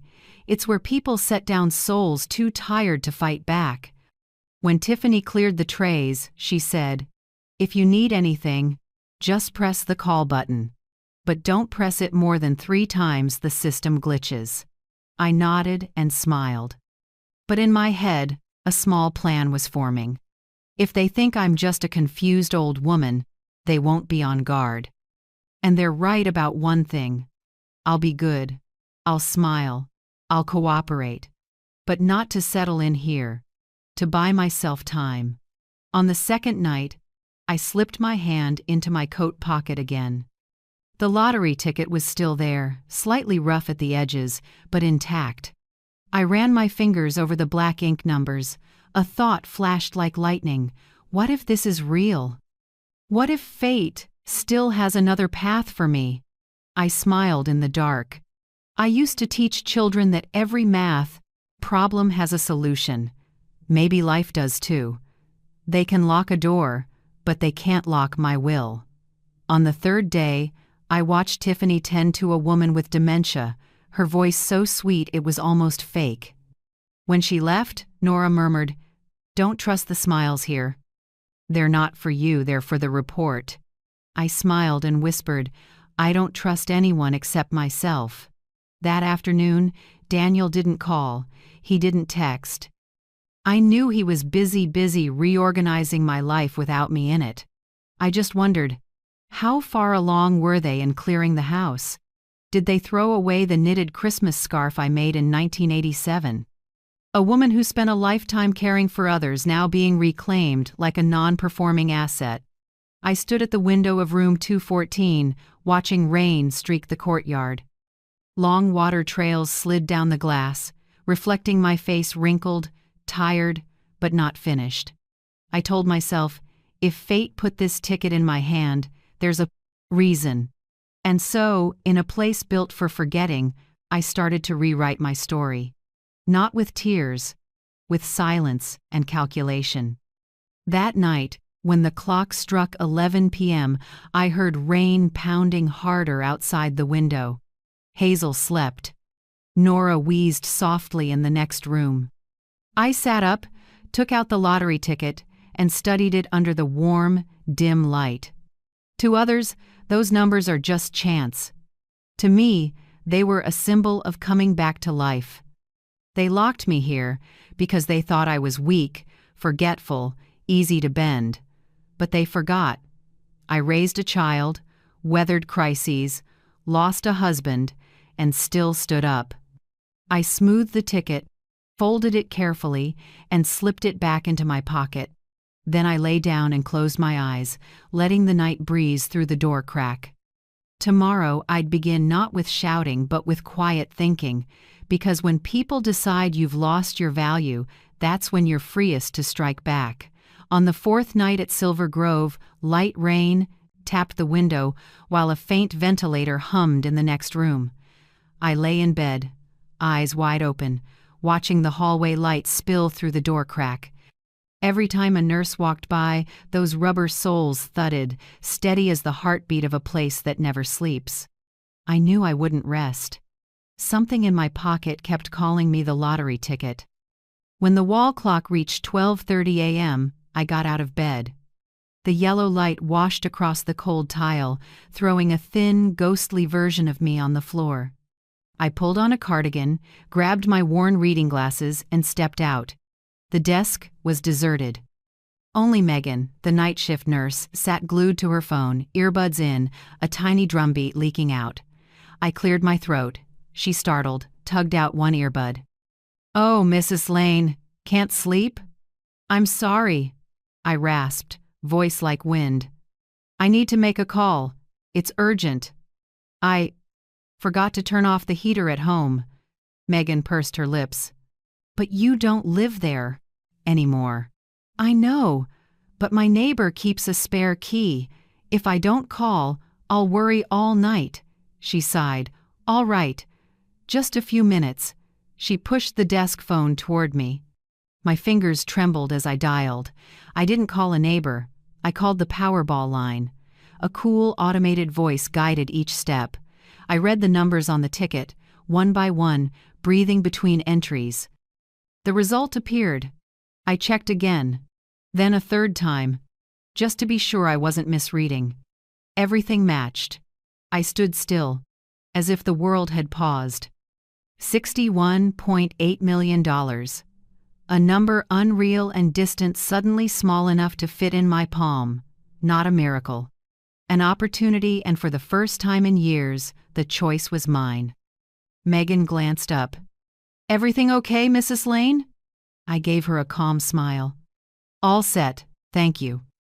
I can sleep now." I went back to my room, heart still pounding. Hazel slept, breathing evenly, her wrinkled face at peace. I sat down, took the ticket from my pocket, and held it under the nightlight's glow. The ink had smudged a little, the paper had softened at the edges, the numbers were still clear. I slid it into an envelope from the drawer, then tucked it under the mattress. No one would know. Not Daniel, not Clara, not anyone. I sat a long time, listening to the rain and thinking about all the years I pinched every dollar and always saved the best for my child. I used to think that was love. But real love never locks the door and takes away your freedom. The next morning, Tiffany came in with a tired smile. "Mrs. Lane, there's a watercolor session today. Very relaxing." "I don't paint," I said softly. "You should try it, helps stabilize your mood." "My mood is stable," I said, eyes on the window. She looked at me for a while and exhaled. "Mr. Keaton, the administrator, is busy this week, but if you need to discuss anything, I can note it down. I'll wait for him," I said. "I want Persettet to talk face to face." I knew they wouldn't be eager to let me meet anyone outside the treatment schedule, but I had time. And for the first time, time felt like it was on my side. That afternoon, after Tiffany left, I opened the drawer and took out a small brown notebook. I wrote, "Day 6, Powerball numbers fully match. Prize, $61.8 million. Goals, independent attorney, new identity, financial privacy, tell no one, trust no one." I put the pen down and smiled to myself. My hand shook, but the lines stayed straight. Old teachers' habits, the one thing they couldn't take from me. That evening, I watched Hazel slowly cut pictures from an old magazine. "I heard you don't like it here," she murmured. "I don't belong here. No one belongs here." Hazel looked up, eyes cloudy but deep. "If you want out, learn to disappear from their sight. When they don't look, they don't lock." I nodded. "Let them believe you're badder. Compliant," she went on. "Silence is the invisibility cloak of the old." That sentence echoed in my head all night. I started to observe, not as a victim, but like someone mapping a fortress.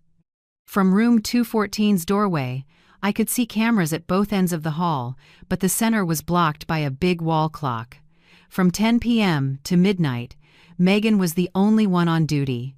She stepped away 3 times, once for meds, once to check the oxygen room, and once, I guess, to sneak a call to her boyfriend. Each time, the hallway emptied. I had no phone, no ID, no bank account. Daniel controlled it all. I remembered the day my husband died. I once told my son, "Don't ever touch the house deed." He put an arm around me and smiled. "I just want to take the worry off your plate, Mom." And that's exactly what happened. I no longer got to worry.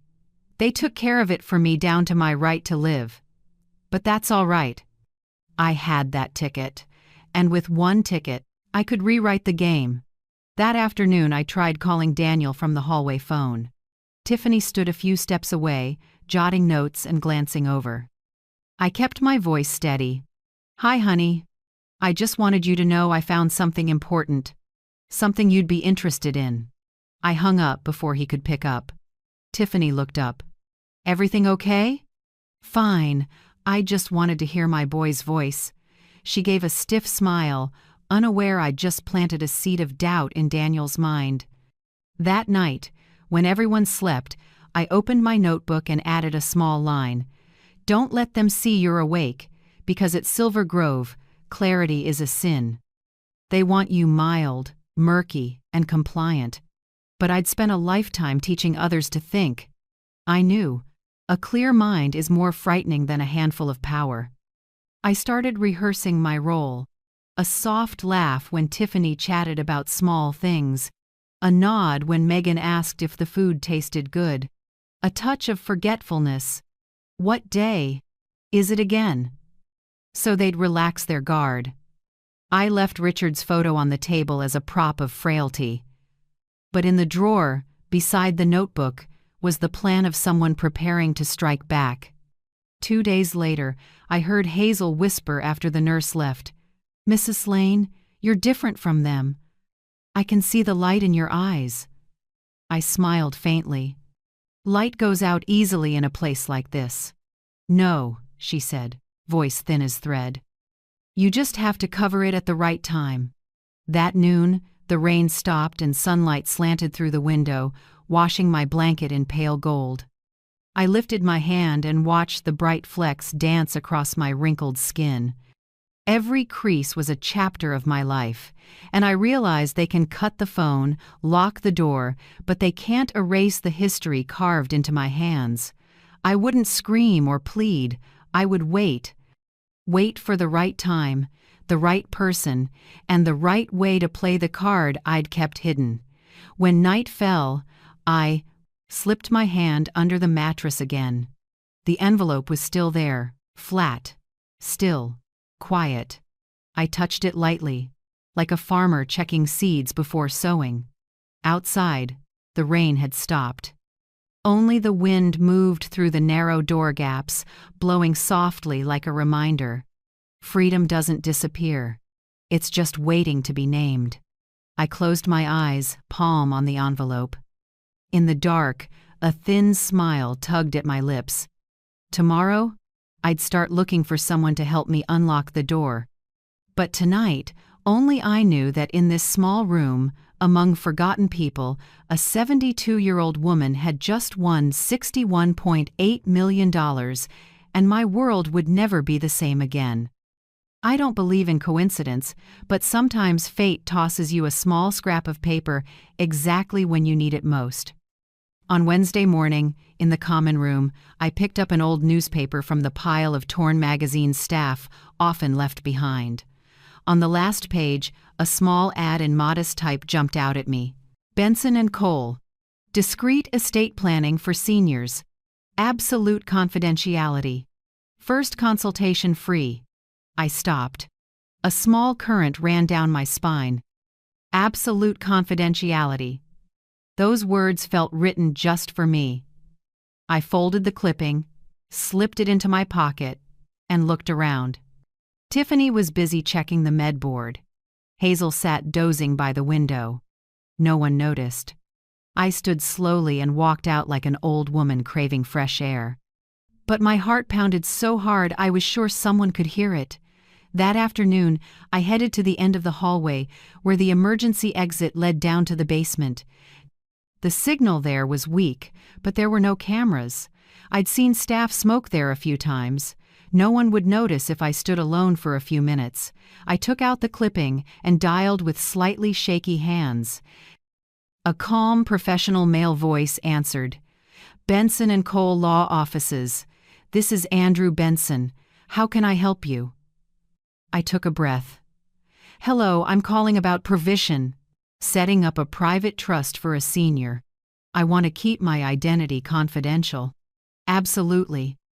May I have your name?" I hesitated, then said Martha Lane. "Not Margaret. I needed a different name just in case." "Pleasure to speak with you, Mrs. Lane," he said. "Could you come to our office?" "No," I replied, firm. "I'm at a special care facility. I can only meet here." He was quiet for a few seconds, considering. Then, "All right. I can arrange that. Friday, 2:30 p.m. Where shall we meet?" "In the back garden at Silver Grove. Few people pass through." Understood. I'll be there. The call ended, and I stood still a moment, listening to my heartbeat thud in the tight space. I'd just set the first brick of my freedom. 2 days later, I prepared like someone heading into battle. I washed my hair, combed it neat, and wore an old beige cardigan worn but clean. From the drawer, I took the envelope with the ticket and I checked it again. The paper was flat, uncreased. I slid it into the innermost pocket of my coat, tucked like a treasure. At noon, I told Tiffany I wanted to sit in the garden to get some air while reading. She didn't suspect a thing, only warned, "Don't go beyond the camera area." I nodded and smiled politely. 2:20 p.m. I sat on a weathered concrete bench, pretended to read, and watched the back gate. Sunlight slipped through the leaves, dappling the ground. My heart hammered. At 2:32, a dark blue sedan pulled in. The door opened and a middle-aged man stepped out. Gray suit, blue tie, tall and lean, moving with quiet steadiness. He carried a black leather briefcase. "Mrs. Lane?" he asked gently, eyes calm but intent. I nodded. "Yes, thank you for coming." We chose a small table in the garden, tucked behind the maples. No cameras here, only breeze and far-off birds. "I'm Andrew Benson," he said, opening his case and taking out a notepad. "I specialize in trusts and privacy protection. Could you tell me a bit about your situation?" I glanced around and lowered my voice. "My son controls all my finances. He has power of attorney. I want my identity back. And I have an asset that needs to be protected." Andrew tilted his head, not judging, just listening. "May I see it?" I opened my pocket, drew out the envelope and slid it to him. "I found it last week." He opened it. When he saw the lottery ticket, his brow tightened slightly. He snapped a quick photo of the numbers and checked the official site on his phone. In under a minute, he looked up, voice dropping, "Mrs. Lane, this is a winning Powerball ticket. The announced prize is $61.8 million. Even knowing beforehand, my chest still tightened. I pressed my lips together and gave a small nod. "I need you to keep it safe." He pushed up a shirt sleeve and met my eyes. "And I will if you agree to follow every step I lay out. From now on, you may not tell anyone, including family. Do you understand?" "I do. I've been betrayed once. There won't be a second time." Andrew began sketching on a sheet of paper. "First, we verify identity and create a blind trust. That way, no one knows who the real owner is. The name on the paperwork will be Lydia Westfield, fully lawful, completely separate from you. The funds will move into the trust through our office, avoiding legal risk." I watched each stroke of his pen. Every line felt like a door I thought had been locked forever. "Once the money is transferred," he continued, "you can designate beneficiaries. If you want to keep it quiet, only you and I will know." I thought for a moment and said, "I want only one person to benefit." "Who?" "My granddaughter Emily Ross. She's 21, in college. She's the only one in the family who has never treated me like a burden." Andrew gave a small smile, the rare kind from a portrait. "Someone who understands the value of trust. I'll note that. We'll set clear terms. Emily will receive her portion of the trust when she turns 30, or earlier if needed for education and housing. Agreed? I want her to have the right to study, to live, and to never be manipulated the way I was. In that case," he said softly, "we'll make it real." After that, he took a few forms from his briefcase. "One is to establish the identity of Lydia Westfield.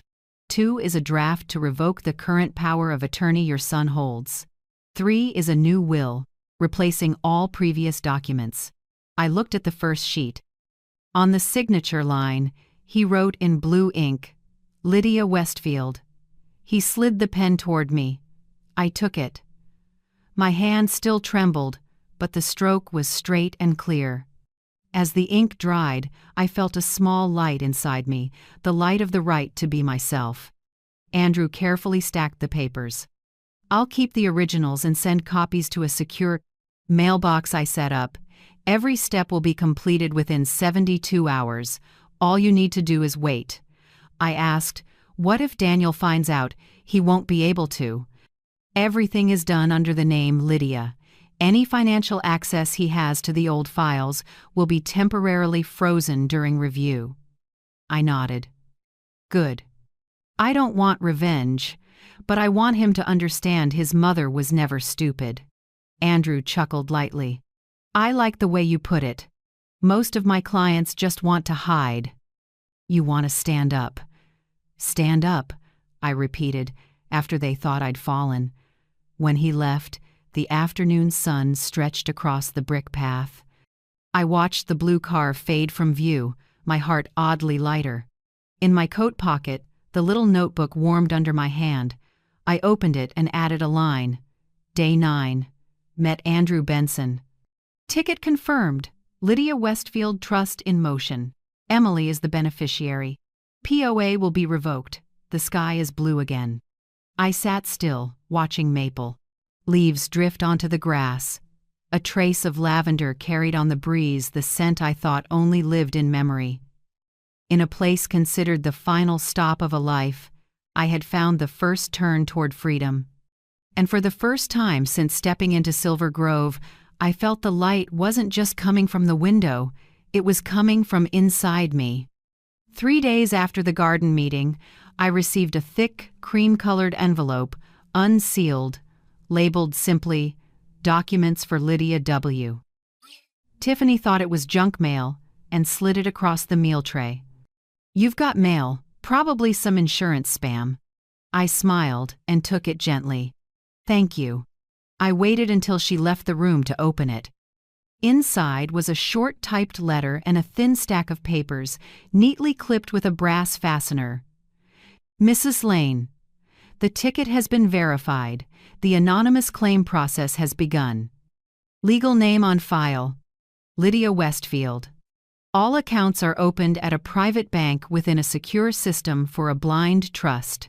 After taxes and administrative costs, the net total is $43.4 million. The new will has been formalized. All documents previously signed or interfered with by Mr. Daniel Lane now void. Please maintain absolute confidentiality until I contact you again. Andrew Benson. I read each line over and over, like someone holding her own birth certificate for the first time. 43.4 million. I couldn't picture what that number looked like in real life, but it wasn't just money. It was proof that I still existed, that my signature still had value. That afternoon, Tiffany stopped by with a bright smile. You look happy today? Good news? I closed my notebook and smiled kindly. Nothing much. I just remembered the pumpkin pie recipe my husband loved. Aw, that's sweet, she said, and left. I was getting better at harmless answers. I had learned how to make them believe I was gentle, clueless, and safe, just like a soldier once. Learned to hold his breath on a battlefield. Whenever they asked, "Do you need anything?" I smiled. Just a little sunshine. Has your son visited? I answered, he's probably busy, young people, you know. Every answer was soft and harmless, easing their suspicion. Meanwhile, each night I documented my progress in small, even letters. Day 12. Lottery ticket verified. Alias Lydia Westfield active. Blind trust established successfully. After taxes, $43,400,000. Emily receives a small portion, locked until age 30. New will effective. Daniel has no authority. I looked at the line Daniel has no authority for a long time. It felt like a prayer, quiet but sacred. The next morning Andrew called. His voice was steady and calm as always, but I heard a hint of relief. Congratulations, Lydia. Everything is on track. May I call you Andrew? Of course, Margaret. I laughed softly. Thank you for action. Not forgetting my real name. He continued. I want to remind you, do not contact the lottery or the bank directly. All channels go through my office. One small mistake and your anonymity is gone. I understand, I said. After years of being controlled by others, I don't intend to ruin this myself. He paused for a few seconds, then said, I've sent a copy of the new will. It's sealed under the name Lydia Westfield, but the contents reflect you entirely. From now on, you have rights not only over your assets, but over your life. I didn't answer. I just felt my eyes sting. I've signed dozens of papers in my life, contracts, insurance, savings, but none ever felt like this. One small sheet, enough to erase a betrayer's claim to power over me. That night, I sat alone by the window. Hall light spilled onto the tile, long as a trail of time. I took the last document from Andrew's envelope, a copy of the order nullifying the old power of attorney. In the upper left corner, a red seal stood out, revoked and replaced. I set my finger on it and felt the raised lines. Do you see this, Richard? I whispered. They don't control me anymore. I didn't cry. I just felt lighter, as if a stone I'd carried for 10 years had finally slipped off my chest. But this joy wasn't for showing off. I knew one careless word could topple the tower I was building. Daniel might not be as smart as he thinks, but he knows the smell of money. So I began to play the perfect mother in his imagination. Whenever Tiffany asked if I wanted to call my son, I nodded. Yes, of course. He's always busy with work. Once, they connected me. The call lasted exactly 2 minutes. Hi, Mom, Daniel said, overly cheerful. You doing okay? Are they feeding you well? Very well, Daniel. They're taking excellent care of me here. Good. I just want you to be at ease. Clara and I are planning to sell some old stuff. Do you need excellent today? Anything saved? I paused a beat. No need, honey. Keep whatever you need. I already have everything. I heard a faint exhale on the other end, the sound of someone who thinks he's winning. I'm glad you feel that way, he said, and hung up. I set the phone down and smiled. Yes, I already have everything, just not in the way he thinks. That night, I opened my notebook and wrote a new line. I'm not here for revenge. I'm here to reclaim my name. I wrote those 4 words slowly, shaping each stroke. I used to think that if I got old enough, I wouldn't need dignity anymore, just peace. But it turns out, you can't have peace if your dignity is buried. One late afternoon, I called Emily. It had been nearly 3 months since I'd last heard her voice. Grandma? Her voice was bright, a little husky. I can't believe you called. I just wanted to check on you, sweetheart. How's school? Good.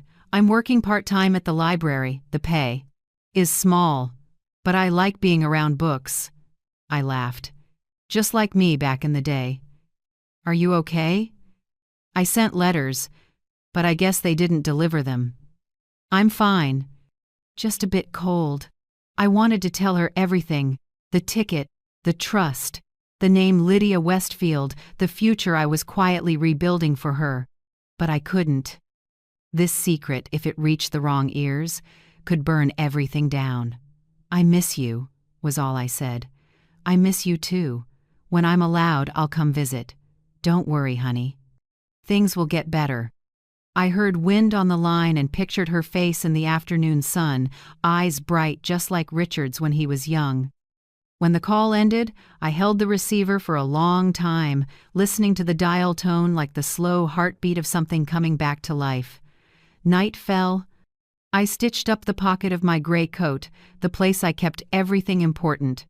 The stitches were straight, and even I was still deft, it seemed. When I finished, I opened the drawer and took out 3 papers. A copy of the will, the revocation order, and a small note from Andrew. I folded them neatly, slipped them into the pocket, and tied off the final thread. Now, even if someone searched my room, all they'd see was an old woman sleeping in a worn coat. No one would know that inside that fabric was my entire life reborn. I lay down and listened to the wind outside the eaves. Silver Grove was the same place. White walls, disinfectant smell, dragging rubber soles. But inside me, something had changed. The first day I came here, they said, "You'll be safe here." Now I knew safety doesn't live in walls. Safety lives in knowing who you are and in no one having the right to take that away. After more than a month at Silver Grove, I learned the most important thing: how to exist without letting anyone notice I was watching. I didn't ask questions, didn't comment, didn't attend group therapy. I just sat still, smiled, and watched. And in that silence, the whole world of this place came into sharp focus before my eyes, raw, broken, and chillingly real. In the mornings, when nurses walked the hall with the med carts, I noticed the pink pills were always short by one in the tray. The recipient didn't remember, and the giver pretended not to see. One day, a skeptical patient asked, "I took a different kind yesterday, didn't I?" Tiffany, the blonde nurse, just smiled, syrup sweet. "Sweetie, don't worry. You're mistaken. Pills are all the same." I noticed that every time Tiffany said "sweetie," it meant she was irritated or hiding something. She used her gentle tone like a cover to stretch over her holes. The elderly here had no choice but to believe, because there was no one else to trust. And Mr. Keaton, the administrator, always walked into a room with a proper smile. He had a habit of placing a hand on people's shoulders when he talked, as if to prove he cared, when really it was to mark territory. "We're here for you, Mrs. Slane," he said during the most recent room check. "Silver Grove is your second home." I nodded and smiled like a good student. "Yes, except I don't have a key," he laughed, not sure whether I was being sincere or sarcastic. At noon, when housekeeping came through, I saw Owen, the cleaning guy, quietly roll his cart into a corner of the hallway, pull out a small bottle of liquor hidden in a clean trash bag, take a gulp, swallow hard, then spray air freshener to mask the smell. I said nothing. I didn't write it down. Not because I was complicit, but because I didn't need attention. At Silver Grove, whoever makes noise gets watched, and I needed to be absolutely invisible. In the afternoon, I walked the garden. Hazel sat on a stone bench, a purple wool scarf around her neck. She said softly, "They can't see you, Margaret." I smiled. "I hope so. Invisibility has privileges," she said, voice rough. "You see it all, hear it all, and no one remembers your face. That's the power."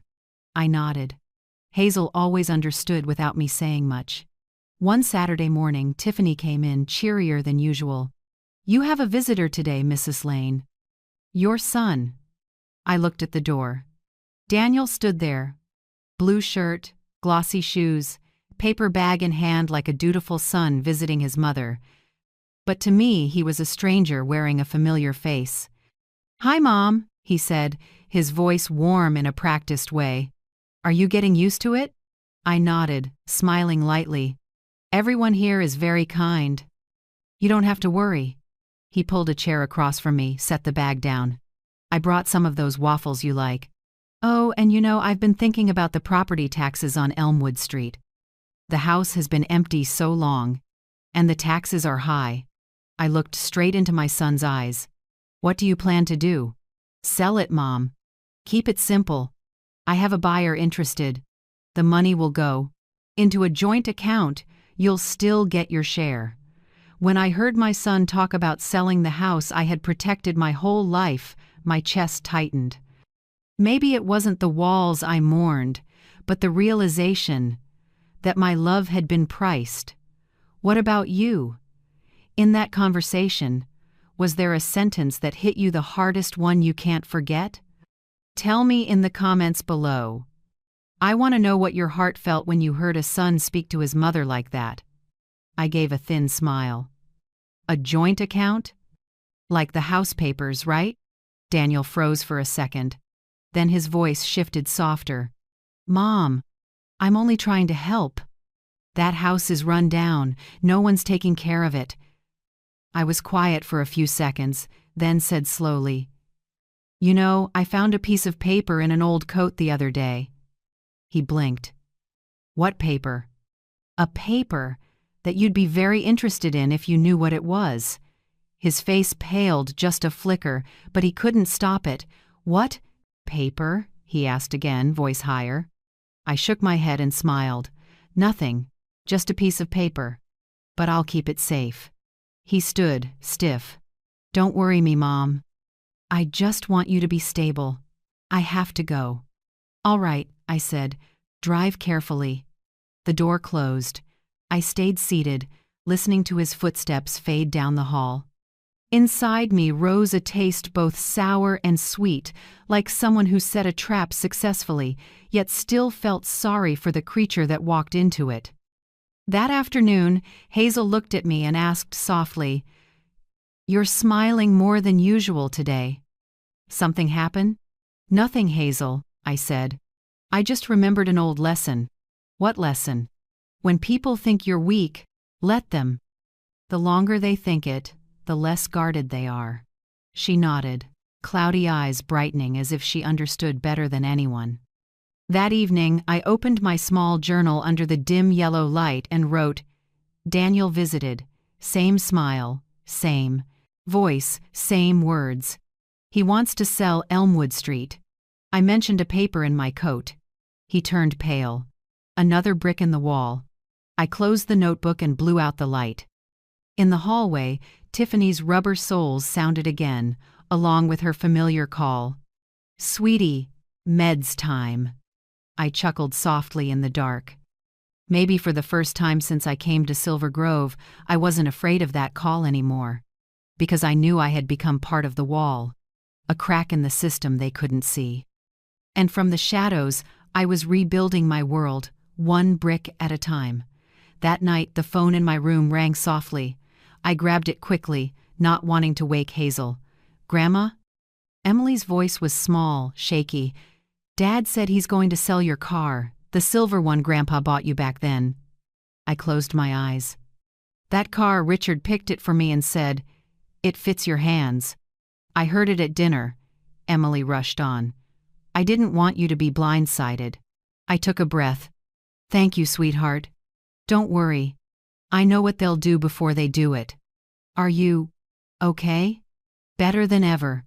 After the call, I sat in the dark. A light breeze slipped through the door crack, carrying the smell of lavender from the garden. I laid a hand on my chest and felt my heartbeat steady. No fear, only quiet resolve. I opened my journal and added one last line. The car, another brick in the wall. Every move they make, everything they take, only strengthens the foundation I'm building. Then I closed the notebook and set it on the nightstand. Outside, Silver Grove burned bright all night, but I knew that in that very light, no one could see me. I had become invisible, and in that invisibility, I was stronger than ever. The last evening I saw Hazel awake, she sat in the corner of the table, leaning over a wooden chair, hands trembling as she poured tea. Mint and licorice mingled soft and fragrant, filling the small room. "Tea helps you remember who you are," she said, eyes far away. "When people take everything, you still have the right to stir your spoon your way." I laughed. "You sound like a philosopher." "Philosophers are long dead. I'm just a survivor," she rasped. Hazel always had a way of steadying me, as if here, in this place where people are treated as burdens, charts, and cases, there was still a shard of soul that wouldn't go out. That night she taught me a game called "If You Had the Key." "Pretend," she said, eyes shining behind thick lenses. "If you woke up tomorrow and found the front door key, what would you do first?" I was quiet for a moment, then said, "I'd brew a strong coffee, throw the windows wide open, and walk to the bus stop." Hazel smiled, eyes bright like a child's. "See? Imagination is the first step to freedom." She touched my hand lightly. "Hold on to that answer. One day, you'll have the real key." The next morning, the hallway was unusually quiet. No rolling carts, no Tiffany's forced laugh. When I walked past Hazel's room, the door was shut. The nameplate Hazel C. had been removed, leaving a pale strip of adhesive on the frame. "Tiffany," I asked softly, "where is Mrs. Hazel?" She hesitated for a moment, then gave me her practiced smile. "She was transferred. Family picked her up this morning." "Family?" I repeated. "She said she had no one." "Yes, sometimes the files are wrong. Don't worry, the new place is much better." I didn't ask more. But by noon I went back down that hallway and saw the room already empty. Fresh sheets, a wooden wardrobe gaping open, no trace of the purple scarf, the thick book, or the mint teacup. Everything gone in just 1 hour. I sat on the chair outside the door, staring at the emptiness, tears falling without a sound. I knew. Hazel hadn't been transferred. Hazel had left this world quietly, neatly, like someone who never wanted to bother anyone. No announcement, no funeral, no goodbye, only an empty chair and the faint scent of mint tea still hanging in the air. That night, I couldn't sleep. I opened my notebook and wrote, "Hazel is gone. No crying, no photo on an altar. She lived like a shadow, and when she left, she faded into the dark. I understand now, if I don't leave this place, I'll disappear like her." I sat a long time by the window, watching the hallway lights ripple on the wall like small waves. Each light was a trapped soul, barely breathing inside a tired shell. Somewhere out there, Daniel was probably still having dinner with Clara, talking about selling the house and the car. They thought I had given up, that I was living out my dim last days. They didn't know Hazel, my last friend here, had left me the greatest gift, the urge to live for real. The next morning, I secretly wrote Andrew's phone number on a small slip of paper. I folded it and quietly slid it under Nora's pillow. Nora, almost blind but with a frighteningly sharp memory. "Nora," I whispered as I helped straighten her blanket. "If one day I'm no longer here, and someone asks about me, please give them the paper under your pillow." Nora nodded, her voice thin as a breath. "I understand. Not everyone who disappears is lost. Some leave to find their way." I smiled and squeezed her hand. "That's right." I decided to postpone my legal appointment with Andrew for 1 week. I needed time to think, not because I doubted him, but to be clear with myself. I needed to be sure I wasn't running away out of fear, but stepping forward for freedom. I spent the afternoon in the garden, watching the sky turn gray, fingers tracing the teacup Hazel had given me. I pictured her sitting beside me, with that tired yet gentle smile. I remembered the game, If You Had the Key. If I truly had the key to Silver Grove now, I would unlock the door, step outside, breathe real air, then go find a window facing the ocean, or just a small window in a shabby rental. It didn't matter. What mattered was that it belonged to me. That night I wrote a new list, simpler than ever. Things I will leave behind. Revenge. The need for an apology. Waiting to be validated. Things I will take with me. A window. A key. A name. I stared at the last 3 lines for a long time. A window freedom. A key agency. A name self. Those 3 were what Hazel taught me, with only a few cups of tea and one simple question. The next day, Tiffany brought in my meds, cheerful as always. "Mrs. Lane, feeling better today?" "I'm fine, thank you. Aren't you going to the garden? Weather's lovely." "I will, but after I make tea." When she left, I poured all the pills into my palm. 1 pink, 2 white, 1 orange. I didn't take them. I dropped them into the trash, as lightly as tossing away a few grains of sand. Then I brewed a pot of mint tea and set 2 cups on the table, one for me, one for Hazel. I lifted my cup and whispered, "You were right. Imagination is the first step to freedom, and I'm about to take real steps." At night, I heard the wind at the window, the soft patter of rain on the roof. I pictured Hazel somewhere, making tea, smiling down. I closed my eyes, my hand gripping the edge of the blanket. In the dark, I saw more clearly than ever. If I didn't leave, I would become like her, a name removed from a door, an empty room, a life packed up in 1 hour. No, I couldn't let that happen. Not to me, not to the woman named Margaret Lane, who had once lost everything and was now learning to step out of the shadows on her own 2 feet. The next morning, I woke early. The world was still misty. The night shift had just left. I sat up, folded my blanket neatly, and straightened my coat. In the pocket were 3 papers, still intact: a copy of the will, the order revoking the POA, and the note that read, "Window key name." I smiled and touched the pocket as if touching my heart. "Rest well, Hazel," I whispered. "I'll live the rest of this life for both of us." And I knew it was time to prepare for the next step, leaving Silver Grove. Not by escaping, but by walking out as someone with a name, with rights, and with a future.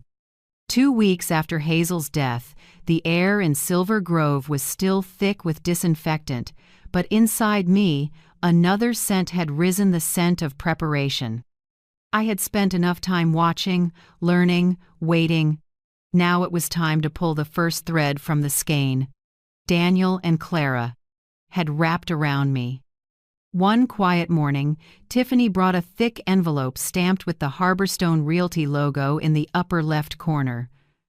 "Mrs. Lane, you've got mail," she said, setting it on the table. "Looks very professional, probably some agents." I nodded, keeping my face dull. "Thank you." Tiffany didn't know that envelope.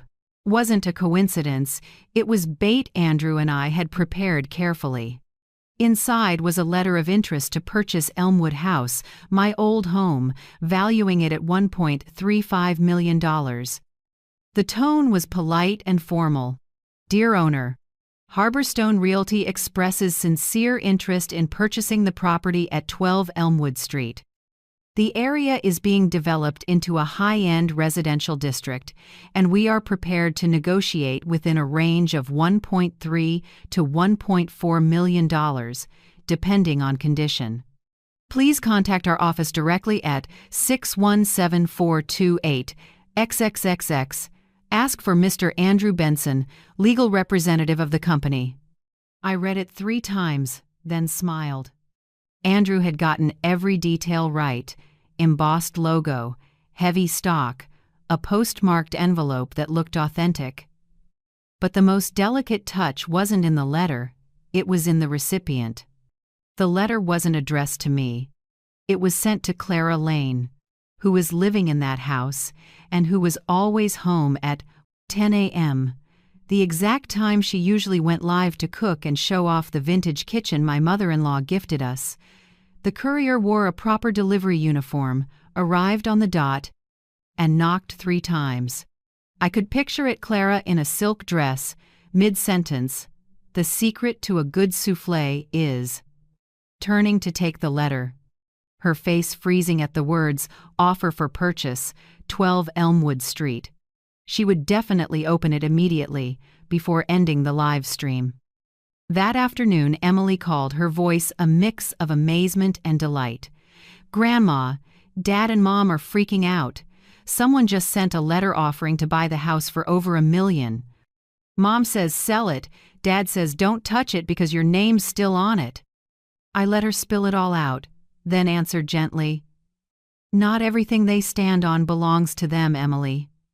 There was a few seconds of silence, then a small laugh.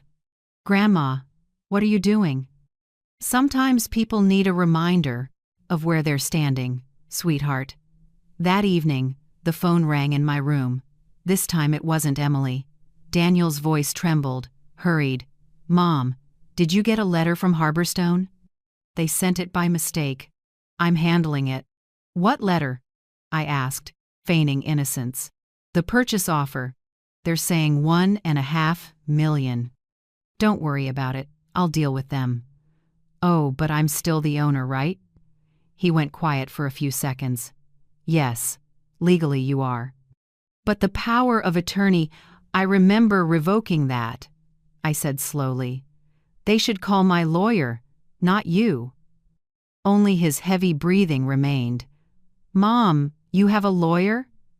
Yes, I said. A real one, not someone who lies to get my money. He hung up without another word. The next morning, I went to the common room where Tiffany was arranging papers for the routine assessment. Tiffany, I need a copy printed, I said evenly. A letter confirming I have not authorized anyone to sell property in my name, Margaret Lane. Oh, of course. Who should I send it to? I'll send it myself. Just print it on Silver Grove letterhead, please. People believe those more. She smiled, unsuspecting. When the printout came, I reviewed it carefully, signed it, and placed it in a small envelope. But I didn't seal it. I made sure it sat right on the edge of the desk, exactly where Mr. Keaton, the administrator, usually stopped to sign forms late in the morning. As expected, when I returned, the envelope was gone. That afternoon, I sat in the garden watching sunlight filter through the leaves. Andrew called, his voice low with contained excitement. They've reached out. Clara called the office this morning, sounding panicked. She asked if my firm truly intends to buy the house. I said we're reviewing the legal status and need the lawful owner to confirm. I gave a small laugh. Good. The fish has bitten. What would you like me to do now? For now, silence. Let them marinate in their fear. By evening, Daniel called again. Mom, please meet with me. Just once. I sat in my chair, listening to the rain on the eaves, his voice cracking over the line. I don't understand what's happening. They're saying I don't have the right to sell the house. I think someone's manipulating you. I'm still perfectly capable of manipulating myself, I said calmly. If you want to meet, speak through my lawyer. As for Elmwood Street, you should learn how to live without it. I hung up before he could say anything else. That night, I opened my notebook and wrote, Day 18. Andrew sent Harborstone letter. Clara reacted as predicted. Daniel panicked. I sent the no authorization letter, one fish on the line. I'm waiting for the first thread to pull free. I set down the pen and listened to the steady rain outside. Silver Grove, a place meant to isolate, was becoming the center of a quiet chess game. And I, the piece they thought was a disposable pawn, was now directing the moves. The next morning, Tiffany spoke in a low voice as she handed me breakfast. Mrs. Lane, someone called yesterday asking to verify your residence. Said they were legal representatives. Sounded intense. I smiled lightly. Really? I'm just an old lady who grows plants. Nothing to get intense about. Tiffany shrugged and left.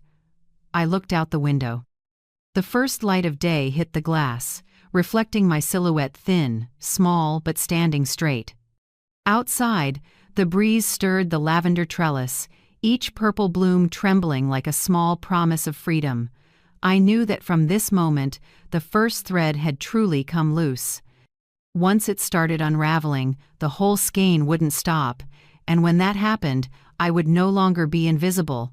I would be the one pulling the light back. 3 days after the purchase offer from Harborstone threw the Lane household into chaos, Silver Grove suddenly felt busier. I heard the click of high heels, smelled expensive perfume in the hallway, strange scents in a place that usually smelled only of disinfectant. Tiffany popped in, beaming brighter than usual. Mrs. Lane, you have special visitors today, your son and daughter-in-law. I set down my teacup and smiled faintly. Oh, how rare that they remembered me. When the door opened, Daniel and Clara walked in, as if posing for a Happy Family magazine spread. Daniel in a charcoal suit with a blue tie. Clara in a cream silk dress, clutching a large designer bag, glossy red lips, and a pasted-on smile. "Hello, Mother," Clara sang, voice bright as a commercial jingle. "You look much healthier." "I'm not dead," I replied softly. Daniel gave an awkward laugh and pulled out a chair. "Mom, Clara was worried about you. We wanted to check that you're okay. Are you eating well?" "Fair enough," I said. "Not as many good dishes as when I cooked." They exchanged a quick glance, the look of two actors afraid of blowing a line. Clara launched into her performance.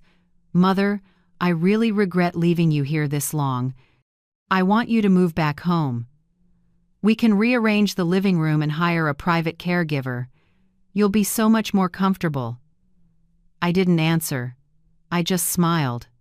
They needed me to believe, or at least pretend I did. "That's right," Daniel added smoothly. "I've spoken with a lawyer about the property taxes. If you agree, I can move all assets into a joint fund to protect you, you know? You won't have to deal with paperwork or agents bothering you." "A joint fund?" I asked again, slow and mild, as if tasting each word. "And who holds the key?" "I do, of course." "But everything is for you." Clara took my hand, her pink polished nails pressing lightly into my skin. "You know I've always loved you like my own mother." I looked at that hand, the same one that once pushed aside the soup I cooked, the same one that locked the door to the home I built. Then I looked into Daniel's eyes. A quiet silence stretched thin. Finally, I set my hand over Clara's and gently lifted it away. "You two are very good actors," I said softly. "If there were an award for fake filial piety, you'd win first place." Both froze. Daniel tried to smile, but it crumbled at the corners. "Mom, what are you saying?" "I'm saying I'm not dead, and this is still my life." The room fell so silent I could hear the clock ticking on the wall. Tiffany stood outside the door, unwilling to step in. Clara blinked, her face stiffening. Daniel tried to regain composure. "Mom, we're just trying to help. If you don't trust me, at least you say help, but what you want is to take.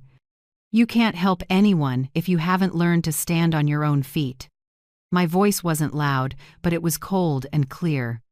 Clara shot to her feet, flustered. "Maybe she's tired, Daniel." I looked at her and gave a thin smile. "Yes, I'm tired of watching you try to look good when your hearts are empty." Clara looked away, grabbed her bag, but Daniel stayed seated. He looked at me for a long time. For a moment, I saw something like regret in his eyes, or was it fear? I couldn't tell. "I'll come back," he said quietly. "Your choice," I replied. "But next time, bring your real face."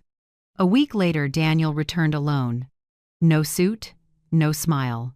A dark sweater, messy hair, circles under his eyes.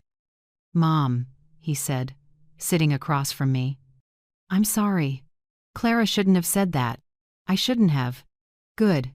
At least this time you're speaking in your own voice, not hers." He gave a weary half-smile and looked down. "Are you angry with me?" "No. I'm disappointed." He looked up, eyes tired. "Mom, the other day you said you found something I'd be interested in. Can you tell me what it is?" I looked at him for a long moment, then answered, "Fangs hidden behind a smile, Daniel. What you mistook for weakness was only waiting to bite back." He sat still, hands clasped tight. "Mom, I'm not trying to take from you. I don't know any other way." "I know. But you chose the easiest way, taking from the person who loves you most." He turned his face away, voice thick. "Clara told me to do it. She said you weren't lucid." I cut in, gentle but firm. "Don't blame the doctor or anyone else. No one forced you. Everything has a price." He was silent. In the weak afternoon light, his face looked both strange and familiar, the boy who once ate cookies in the Elmwood yard, but with eyes sanded down by life into gravel.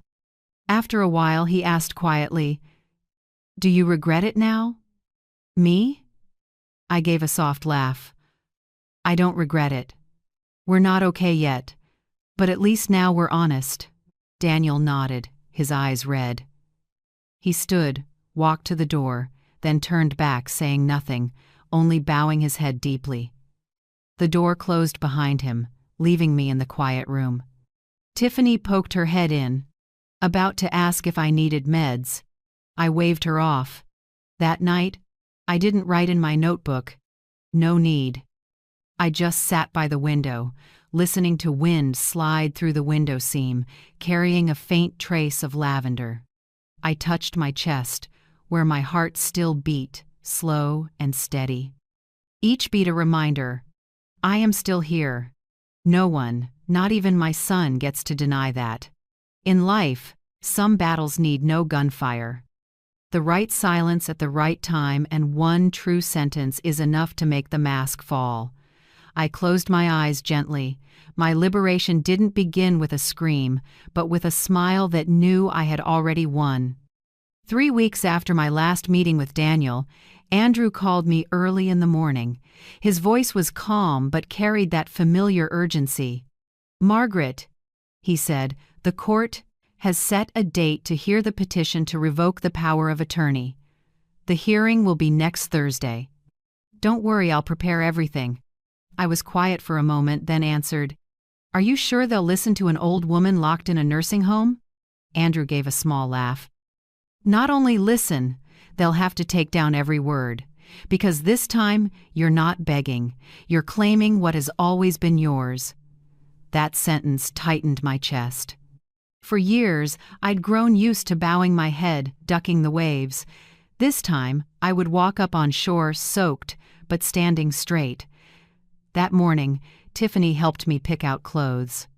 She didn't ask much, just looked at me longer than usual. "Do you have an important appointment?" "Yes," I said. "I have a conversation with my own life." She chuckled, not understanding, and didn't dare ask more. Andrew arrived in a sleek black car, the back seat smelling of new leather. He opened the door and helped me in, careful, as if lifting something more precious than money. "Are you ready?" "I've been ready since the day they locked the door." The courtroom was small, with a low ceiling. Light from the windows stretched a yellow band across the dark wood floor. Only 6 rows of benches. Everything was so simple it calmed me. Daniel was already seated on the other side, in a black suit with a loose tie. His head was bowed, hands clasped, looking strangely small. Clara was nowhere in sight. Maybe she knew this place had no room for performances. The judge, a middle-aged man with salt and pepper hair and a stern gaze, entered. We all rose. He sat, voice firm. "We are here on the petition to revoke the power of attorney held by Mr. Daniel Lane over Mrs. Margaret Lane. Counsel for the petitioner, proceed." Andrew stood. His voice was clear, steady, without theatrics. "Your Honor, my client Mrs. Margaret Lane was coerced into signing a general power of attorney, without counsel, without an independent psychological evaluation, and was then placed into a care facility against her will. We submit financial records, correspondence, and a copy of the listing email offering the sale of the Elmwood House property sent from Mr. Daniel Lane's account. He produced a thick file, every section tabbed. The rustle of pages sounded like cool blades cutting into the truth. The judge glanced through, frowning. "Do you have evidence she was forced into the facility?" Andrew nodded. "Yes, Your Honor.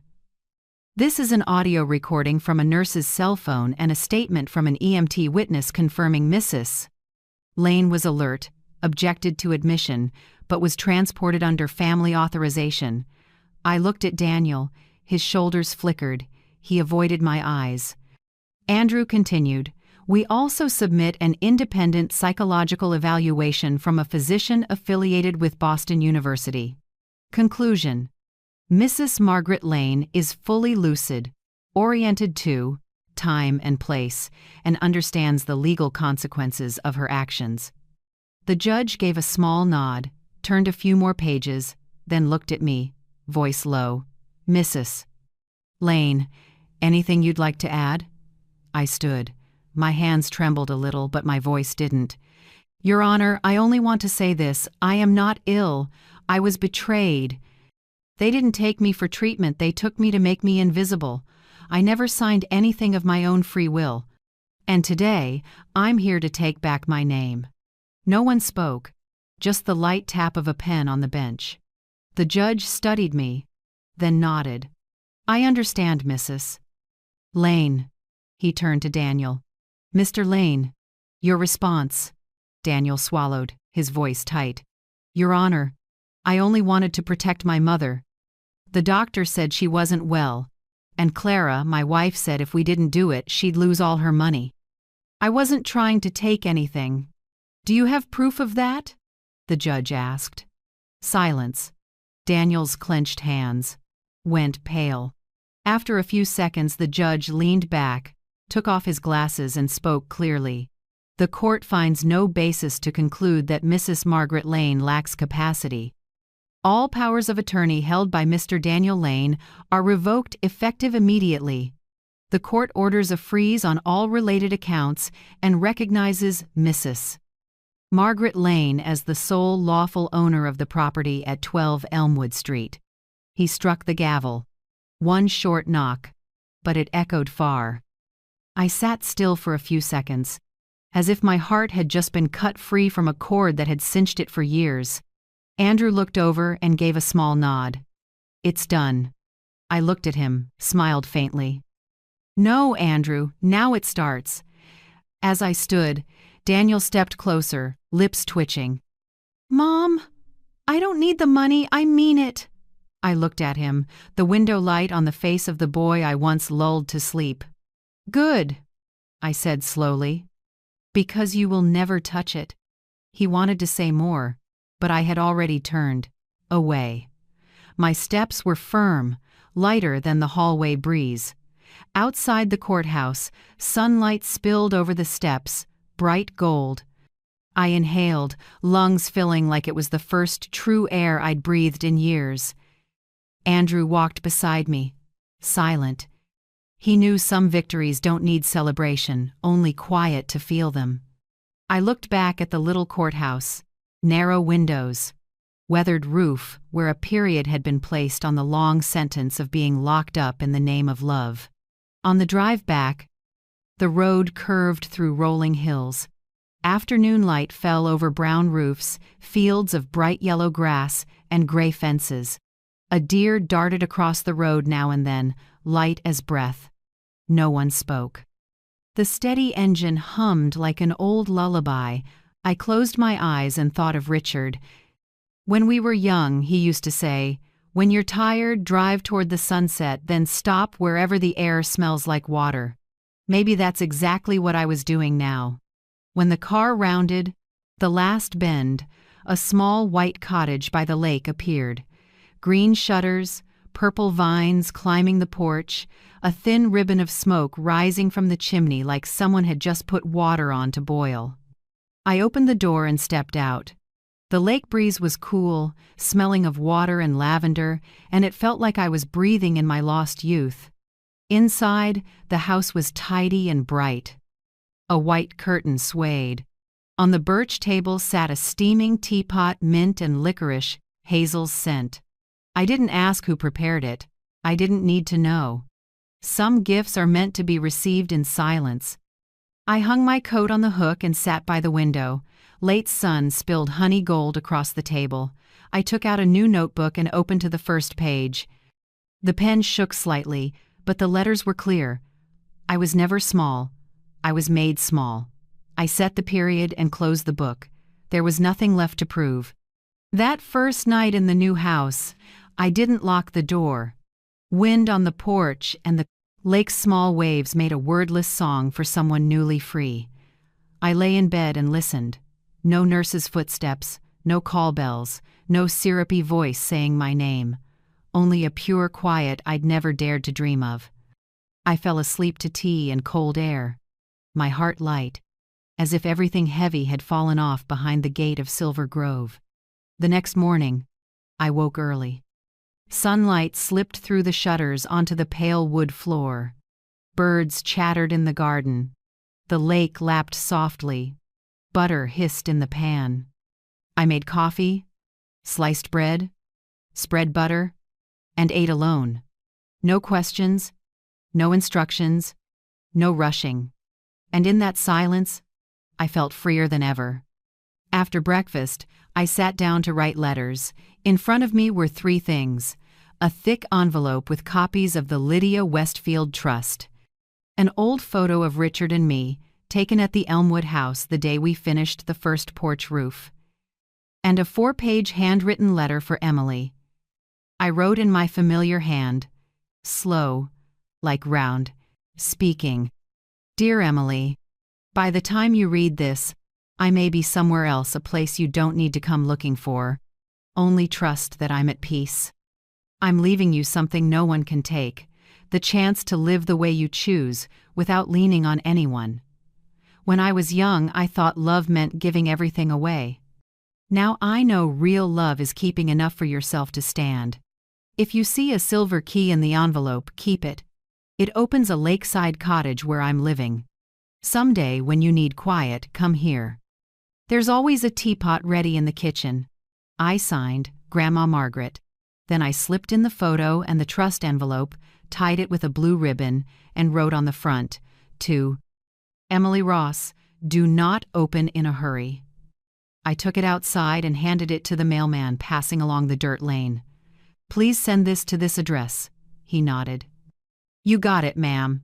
As the postal truck disappeared behind the pines, I stood looking over the flat, lake, sunlight stretching like a golden ribbon. I took a deep breath, fingers playing with the silver key at my neck. No more prison, no more accusations, no more walls. Only me, a small white house, and a life beginning again at 72. I went back in and poured another cup of tea. On the open page of my notebook, I added a small line. Freedom isn't loud. It asks only for one deep breath, one open door, and one person brave enough to step through. I set down the pen and looked out the window. The sky was as clear as when I was 20. And I knew that, for the first time in years, I was truly living. That morning, I opened a drawer and saw the original lottery ticket, the thing that started it all. The paper edges had yellowed, corners frayed, but the numbers were still sharp. 6 small numbers had turned my life down another road. I sat a long while, fingertips tracing each printed row, then gave a small nod. There was no reason to keep it anymore. I picked up scissors and cut the ticket into tiny pieces carefully, slowly, like closing an old chapter. The scraps fell to the floor, light as dust. I felt no regret, only a strange, clean space inside me. I whispered, "Thank you for getting me out of the cage. Now rest." At noon, I called the Highland Senior Foundation, the organization Richard used to donate to. A young, polite male voice on the other end sounded a bit surprised when I said my name.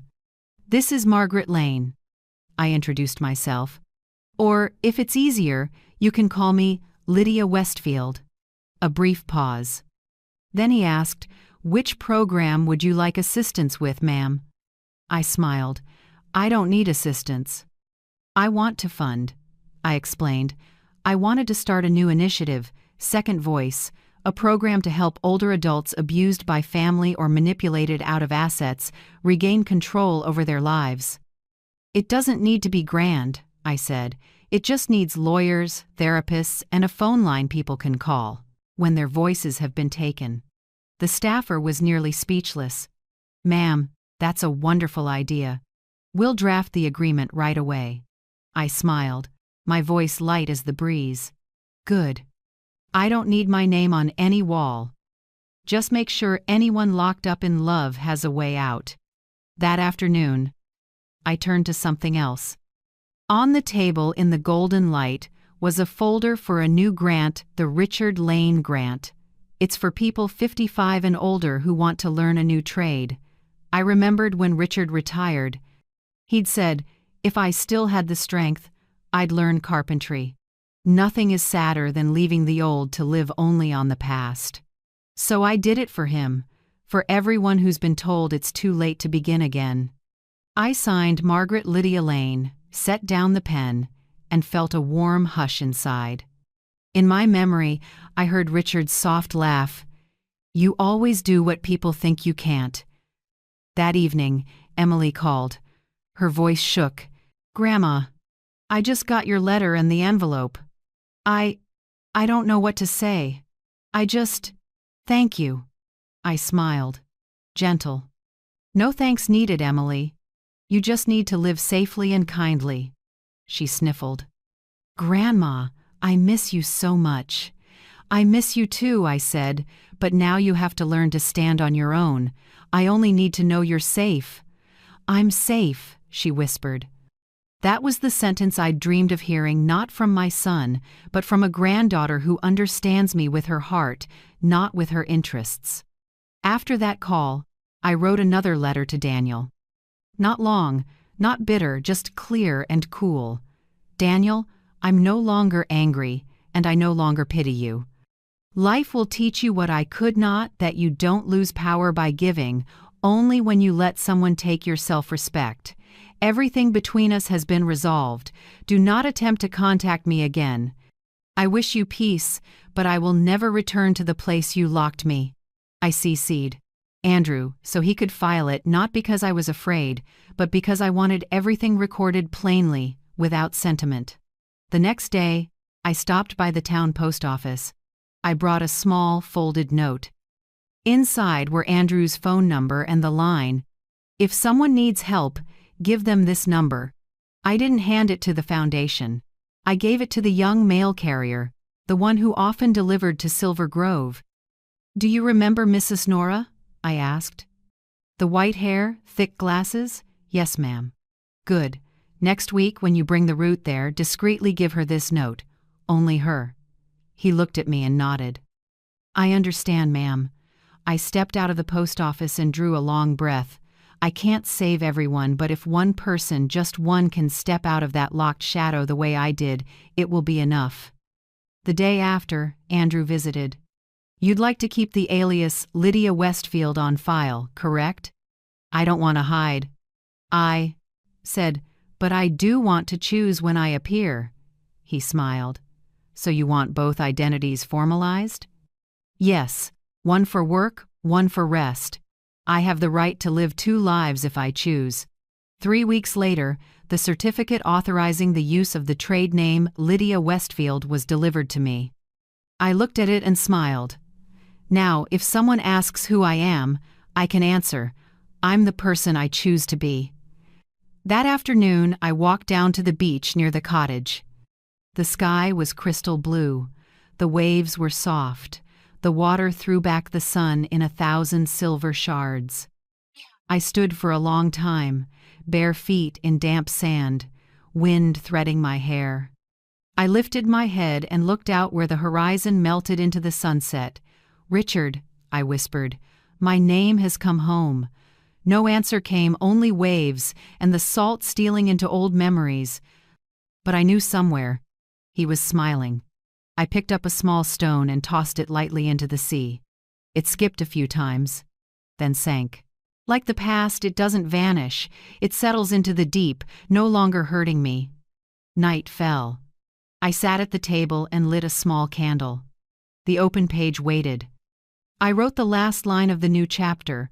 Money can't buy back the years, but it can buy your own silence, the one thing I never had. I paused, looking at the words. Wax ran in 2 bright tracks, like time dripping down. Then I closed the notebook and set my hand over my heart. It beat slow and even, unhurried. No more bitterness, no more schemes. Only the quiet of someone who has lived long enough to know freedom doesn't need to be loud. I smiled the first smile that didn't have to hide behind pride or defense. Outside, the sea breeze slipped through the cracked open window, carrying the salt and the sound of waves. I closed my eyes and heard my heartbeat blend with the wind. And I knew after 72 years I was truly free. One October morning, with fog still hanging over the lake, I went back to Silver Grove. Not out of nostalgia, but because of a promise I once wrote to myself that I would leave in silence but return with a voice. The iron gate was the same. White paint, peeling in patches. On the sign, the word Silver had faded, only Grove remained, bare like a memory not yet gone. I didn't go in. I stood outside, looking at the windows that once kept me in the name of care. I handed the security guard a thick, carefully sealed envelope labeled, "To the legal department, no reply needed." He looked at me, a bit surprised, then nodded. Inside that envelope were lawful resident complaint instructions for older adults, a list of resident rights, and a handwritten letter from me. If someone is brought here one day and thinks they have no choice, open this envelope. Inside is a path to help them find their voice again. No one is allowed to lock someone else's heart and call it love. I didn't sign my real name. I only wrote, "Someone who once." I lived in room 214. I didn't look for Tiffany. I knew she still worked there, but I didn't need to see her again. Some pasts should be closed gently, like an old door that shouldn't be knocked on anymore. I walked slowly along the path, lined with maples shedding their leaves, hearing the soft rustle under my feet like a tender farewell. At the gate, I took a deep breath. The air outside was cool and clean, just like the first time I walked out of Silver Grove, only this time, I chose to turn away. No send-off, no goodbyes. That afternoon, I went home, where the roof on Elmwood Street had just been repaired and the fence freshly painted. On the table lay the court order I had just sent to the brokerage that tried to list my house without permission. White paper, black letters, neat and final. All transactions, advertisements, or transfers related to 12 Elmwood Street are permanently suspended. Sole owner, Margaret Lane. I didn't feel triumphant. I felt at peace. Because sometimes justice doesn't arrive with the knock of a gavel, but with the quiet of someone who no longer fears losing anything. I called a carpenter and asked them to fix the porch swing where Richard used to read the paper every morning. When the carpenter asked if I wanted a new bench instead, I shook my head. No, keep the old creak. It's the heartbeat of this house. That evening, after they left, I made tea and took it out to the porch. I set another small cup on the table. The chair beside me was empty. "This one's for Hazel," I whispered. The tea's scent drifted into the cold air, mingling with wood and aged lavender. I sat still, almost hearing a soft laugh beside me. I opened my notebook and read out loud to no one but myself. No one has the right to lock you up and call it love. No one is allowed to take your voice and call it protection. And no one can define freedom for you unless you let them. I read each word slowly, letting them glow. In the night like small candles, growing brighter inside me. Wind from the lake swept by, carrying flickers of light across the water. Those little sparks like lost pieces of a life were coming back, shimmering without needing any apology. I lifted my eyes to the sky. The heaviness was gone. There was only light, water, and my own presence. That night, I didn't write a journal entry. I wrote only one line on the last page of the new notebook. My name is Margaret Lane. I have my own voice. And from now on, every choice in my life will be mine. Then I set down the pen and gently closed the book. The next day, I sat on the porch with a hot cup of tea in hand. Sparrows perched on the railing, the morning sun sparkled on the lake. I thought of everyone who ever believed they had no voice, people treated as burdens by their children, their relatives, even by society. I want to tell them this. You still have a voice. You still have the right to choose how you live, at any age. They may never hear me, but if someone, somewhere, is watching or reading and recognizes themselves, then this voice hasn't been in vain. If this story touched you, I'd like to know where you're from. Leave a comment, even just, "I hear you" is enough. Because sometimes a single reply can save someone from feeling forgotten. And if you have ever been, or are now, locked inside something called care, share what you would do if, at 72, someone locked the door and said it was out of love. Thank you for staying until the last moment of this story. Your presence tells me this voice is not meaningless.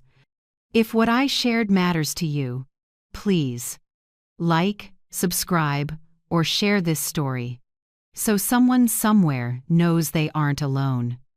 Because every comment you leave, every share you make, is a key that opens a door for someone still trapped in silence. I lifted my cup and smiled. The wind brushed the lake again, the light melted into the water, and I knew I was home.